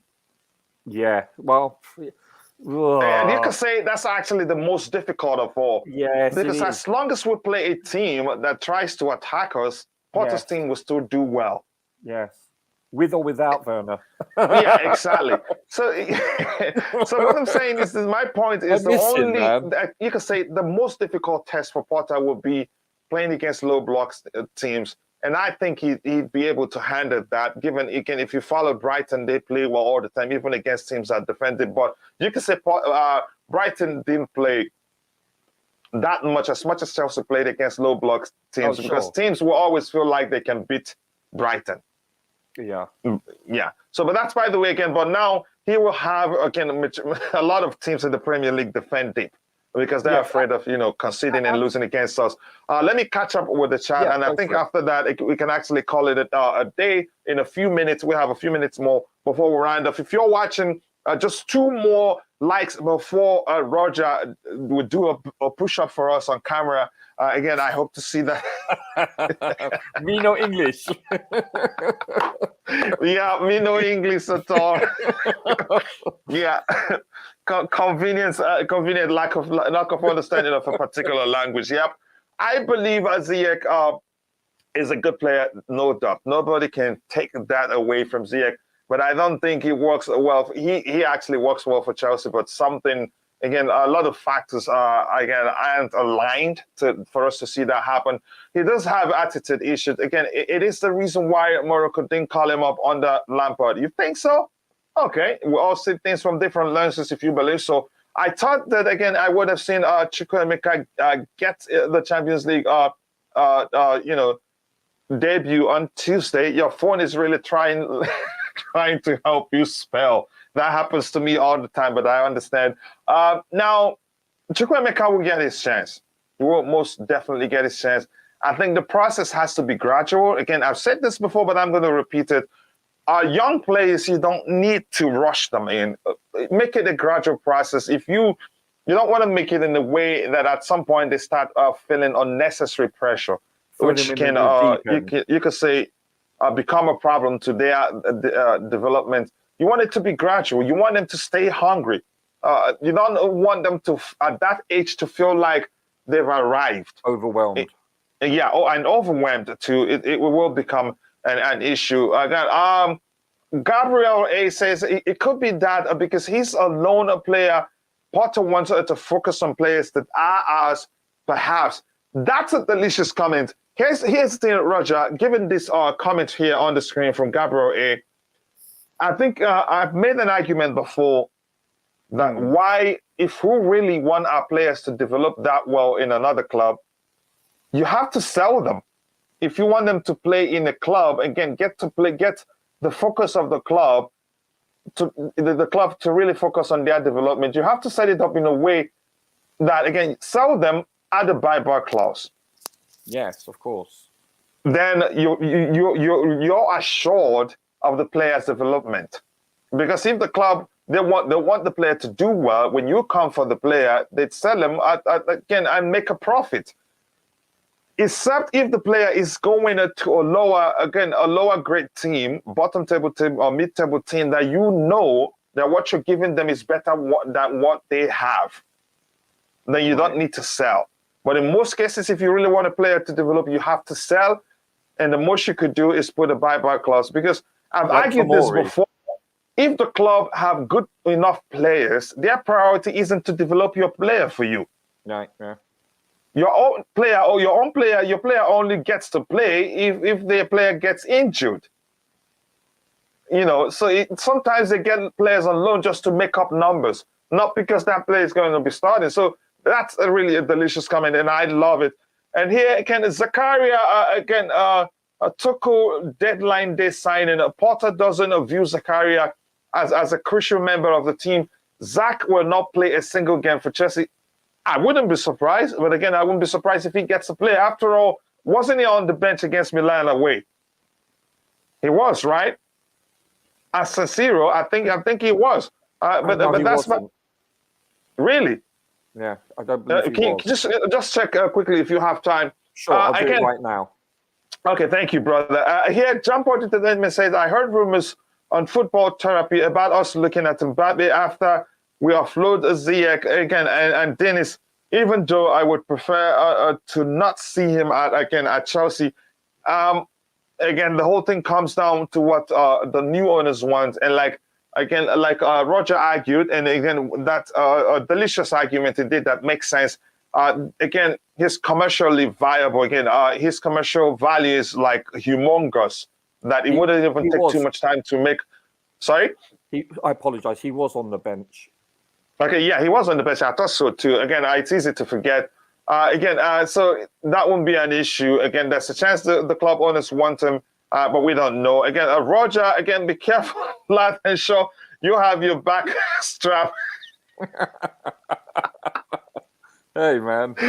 Yeah, again, we've hit 101 like, so Hey. Roger will tell us whenever he's ready for the push-ups. Nice try. Yeah, but that's, by the way, again, here we have a coach. I've liked the stream on all my bonus cards, so you know what time. That's funny. You know what? I have a very good excuse. I don't have a cameraman. If I start to push up here, you cannot see me. Maybe you think about the excuse I just gave you. Look at everybody jumping in. They want to push up. Oh my goodness. I understand he's young and we don't want to get him over his head. Okay, you're talking about Chukwuemeka again over his head, but the expectancy, the experience is again very crucial. We know now that the future holds again what the future holds. We know not what the future holds. Injuries also again choose the worst time to happen. That's the truth. It's again ill timed. You cannot time it as something that happens on its own. But that's, by the way, here's the thing. What I want to say again, in the case of Zakaria, is this. I want to ask those in the chat again, or if you understand how, you feel like you understand how Potter operates, do you think really Potter plays with DMs? Do you think that's the issue why we haven't seen Dennis Zakaria? Because I was hoping to see him really. And you could argue the reason why there is this 100 likes. Yeah, you go ahead, do the push-up. Roy Jones is again cannot be touched identifiers. I'm not sure I understand what you're referencing. It comes to mind, but I've lost it unfortunately.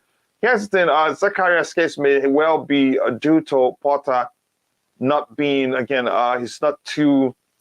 How do I phrase it? Doesn't like to play with traditional DMs. That may well be the case. But that's, by the way, if you think that's the case and you're in the chat, do let us know.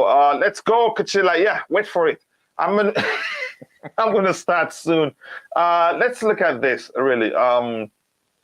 Let's look at this one here. I want us to look at this one here. Again, it's something regarding Antonio Rudiger. Did I call it brown eye or red eye? I'm not sure. Again, let's see what we have here. Me think again, Zakaria is going back to Juve in January. I think that's the case. It's out there already. It's a walkout song, coach. Okay, perfect.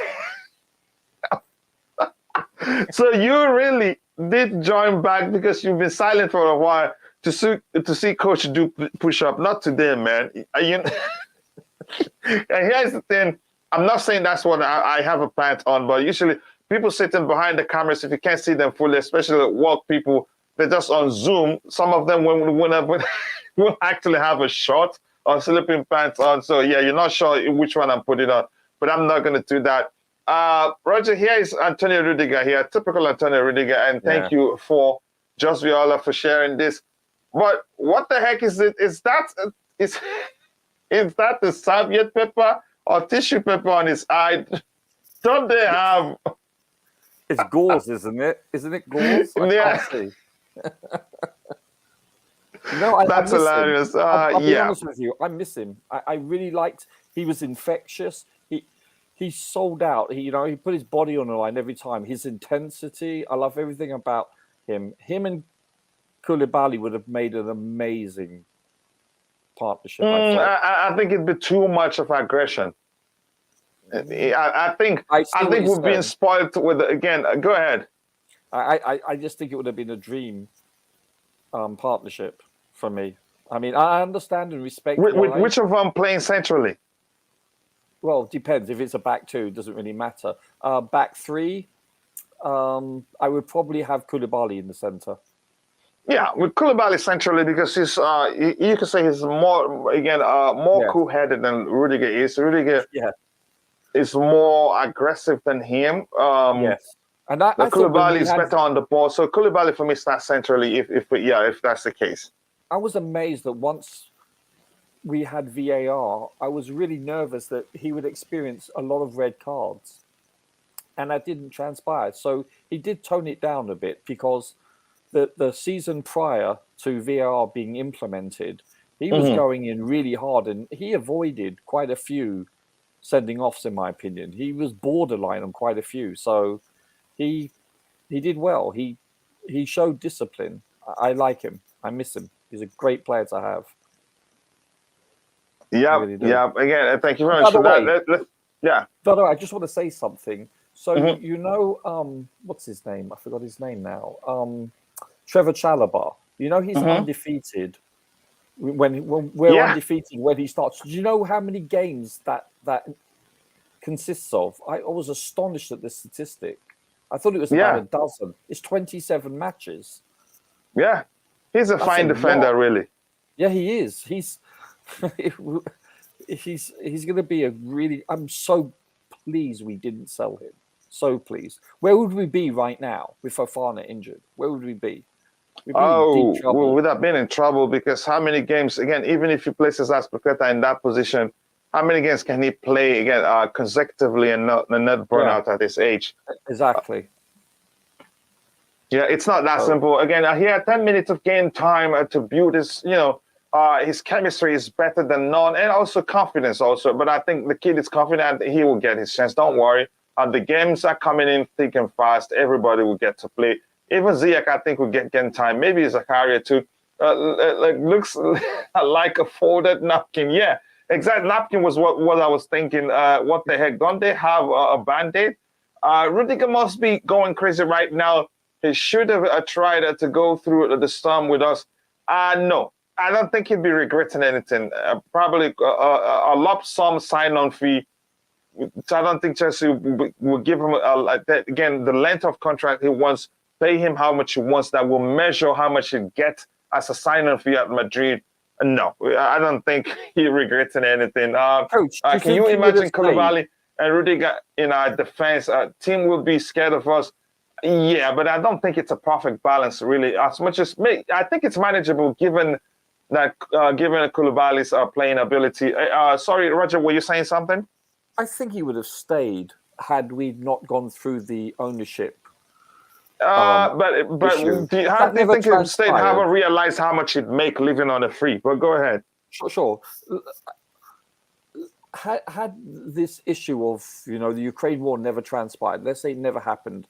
I think we would have retained him. I think he would have got a hefty signing bonus, etc. A compensation package. Probably a raise. I think he would have stayed. I think he was happy where he was. I don't think he was looking. It was the fact that I don't know. I don't want to blame Maria for that, but we should never have let him go down to 1 year. It should have been done 12 months prior to the 1 year. So, in my opinion, but I think had this ownership change never took place, I think we would have retained him. I think it was, or shall I say, there was a very good or strong case for us retaining him. Would have been a much smaller case of him leaving. Yeah. Again, I understand your argument. Sorry, chat. Yeah, tell him there wouldn't be any push-ups today. Coach does not push himself up; he pushes the earth down, and we are not. Nice one, That's a Dylan. very polite way of calling me fat. But No. I think strength. I believe he's going for strength. oh my goodness, no, that's fine by me. I'm good. Gravity does not apply. Yeah, exactly. Rudiger might be coming back. No, it's not happening really. Again, No, he's gonna finish there. Might probably go to the MLS or somewhere else. Must be frustrating for Zakaria leaving the club without featuring. Again, a complete waste of time for the player. Feel sorry for him. I do feel sorry for him, but again, there's no sentiment here. If he doesn't fit into what Potter wants to do, it's as simple as that. Again, it's not going to happen, really. Exactly, Roger, with him, I am never worried. Yep, again, 100 is too much of a coach. Yeah. You look at everybody passing judgment on whether I'm capable of doing push-up or not. It's a tough world out there. Yeah, it is really. Oh my goodness. Thank you for 103 likes, guys. If you haven't, please do take a second to like the video and subscribe to the channel if you haven't. So Roger, coming to you. Let's pick them up one by one. You think Jorginho leaves? You don't think he stays? I think there's a strong possibility he leaves. I'd give it 90+%. I think the chance of him staying is between 1 and 10% max. So yeah. Yeah, and again, that's for Jorginho. You think Jorginho leaves, and the case of Bellingham, you think would be able to sign him, or you think what's the likelihood of him coming to Chelsea? Yeah, small, very small. I would love it, absolutely love it, but I'd say between 1 and 5%, maybe 10 tops. Depends how good of a job Bodie does selling our club to him. You know, sales pitch, but. And you know, if he buys into Potter's philosophy, but it's small. If you have if it's me and let's say I have a choice between Liverpool and Chelsea, and I'm a Chelsea fan all my life, you know, as a boyhood, I would choose Chelsea, obviously. You know, if they're pretty much on par with each other. That is if you were him. Yeah. Now, if I was him, I would probably choose Liverpool. If you're a boyhood fan, and this is an iconic club with a great manager, yeah, I don't see why not. You know, I say he's either going to go to a team like, well, I don't know about Real Madrid. They got a lot there in the midfield, but there'll be everyone bidding for him. I think he's going to be that appealing, and I think he's going to do well in the World Cup. I think he's going to shine in the World Cup, assuming he's healthy. I really do. So that makes it even more difficult because there will be more clubs vying for his signature. It's going to be a lot of suitors, a lot. So I see our chance of getting him quite small, sadly. But you never should say never, but let's see. Let's talk about, we didn't talk about Leao as we're rounding off. We're touching up everything we discussed. In the case of Leao, again, the first comment we have here, let's look at it quickly. This one here, I think AC Milan, which says, I don't know the likelihood. I don't know whether the possibility of that happening. AC Milan will meet with, again, a Chelsea target, Rafael Leao representatives next week to present them with their contract offer. You could say improved contract offer. But here's the thing. I think Leao also is starting to act like he wants to leave, especially like he wants to join Chelsea by following Chelsea players and all that. But that usually happens. That could be posture. That could be posturing on his behalf. So to get him to sign a new contract with AC, that could be politics. Yeah, but do you think he signs because he'd get more money if he leaves the club? Yeah, it depends. In the sense, I'm not sure AC Milan will offer him anything close to what Chelsea will be willing to offer him. It depends on the people surrounding him. It depends on his advisors. You know, I don't know who advises him, if his family has a greater input, or if he has a good, manager / agent. You know, it all depends. Maybe he loves it in Italy and will never wish to leave. Maybe he wants London. I have no idea. But regardless of his decision making, I want him. He's an explosive player. I think under Potter's tutorage, I think he will be even better. I mean, he's technical, he's strong, he's fast, He's explosive, coach. His acceleration is formidable. I mean, he went up against our right-hand defense, and he blew past them a couple of times. And, you know, you're talking about Reece, you're talking about Fofana, you're talking about Chalobah. I think 3 solid, very solid defensive players. I think he would be amazing for us. Yeah, that's a good yardstick to to help measure how good he'll good be. barometer. And don't forget, it's like if we get him and let's say Nkuku, where does that put what's his name? I forgot the name. The Chelsea Academy player. He's on loan in Germany, I think it is. Cho. Yeah, Cho, exactly. That doesn't bode well for him. That blocks off his return path, in my opinion. So I want Cho to succeed at Chelsea, but if we can get Nkuku and him, why not? We get rid of Ziyech and probably Pulisic, that means. Or Sterling, but Sterling will never leave. You know. No, I think we're stuck with him for a while. Again, here says Jorginho is going to leave for Barcelona because they seem to like our players a lot. Not again because he suits again. He will. You could say Jorginho's way of playing is something that works with that will fit into Barcelona's identity, their style of play overall. Again, I heard Ziyech might be so not. To Tottenham, no, I think he was again the demands of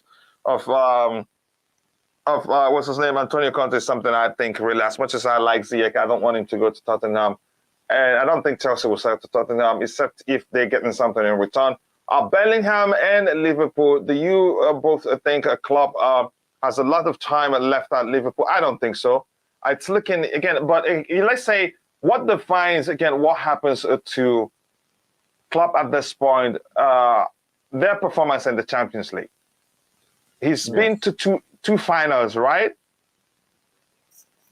And the time again between the 2 finals and that far. So no, if 3 we can, finals. 3 finals, right? 3. Really? Yeah. He remember the first one versus Real Madrid where they had a bad keeper. What was his name? That German keeper? Carlos. Yes, and he made an error. And also Salah was injured, taken off with a shoulder injury. You could say Ramos pulled his hand off. Yeah, really. And then which one again? The one they won? Anyone again? And then last season, didn't they get to the final and lose? Oh, what? Oh, it was them with Madrid, right? Yeah, so they lost 2 to Real Madrid. So he's been to 3 finals with them. So again, I think they won't let him go. That they've seen how good he is at in the Champions League. So if we can get them the Champions League, I think they can endure a poor again. They're not going to get relegated, that's for sure. They can endure whatever happens to the league, and I think they believe they've seen enough to. But you think they believe? Let's give him time because they're giving him time before and it worked.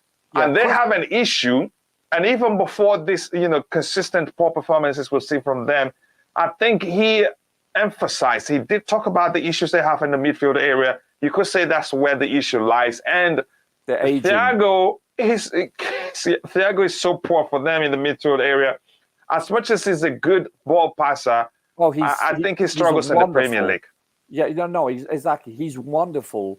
He's a registrar, just like Jorginho. Yeah, exactly. But they're aging. They're really aging. So I think he still have time. Milner, their captain is. They need to rehaul their midfield. They've known that for quite some time. I think, and he's been very vocal about that too. Yeah, and I think if Bellingham goes there, wow, that'll be explosive for them. Yeah, but I don't think Bellingham alone solves the issue they have. I think defensively too, they need to look at themselves. Sure. Can I ask a question? If you win the Champions League, are you automatically qualified for the next season? Yeah, has it changed? And that's what I'm asking. I can't remember. Yeah, I think you are. Yeah, I think that rule is still in effect. At one time, it wasn't. In 2012, when we won it, it wasn't, right? I don't remember. I can't recall. Yeah, at the point they changed it again, I think automatically, because I remember after we won it, that changed the top 4, top 6, top 3, something in the Premier But League. I know it has changed, and I can't remember which way it's changed. But if they don't win the Champions League this season, which I don't think they will, question is, do they make top 4 this year? There's a I possibility. don't think they need don't. top 4. Correct? If you're in the chat, correct me if I'm wrong. If they win it, they don't need top 4 to qualify. If you're in the chat, correct me if I'm wrong. Yeah, but that's by the way. Again, yeah, I think what defines his stats Liverpool would be their performance in the Champions League, and I think they still do well. Leao is coming to Chelsea because after Tuesday's match, again, he should be convinced Leao is the kind of player we need.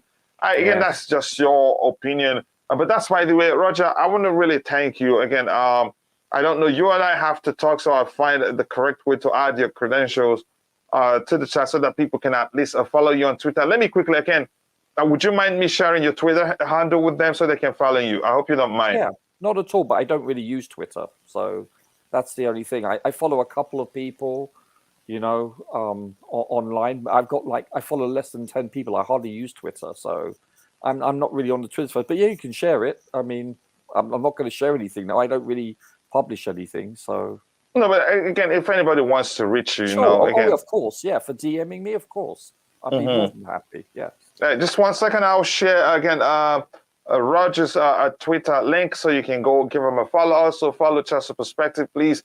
Again, thank you. Roger should have at least 100 followers on Twitter. Yeah, but you will say the number yourself. Just follow him.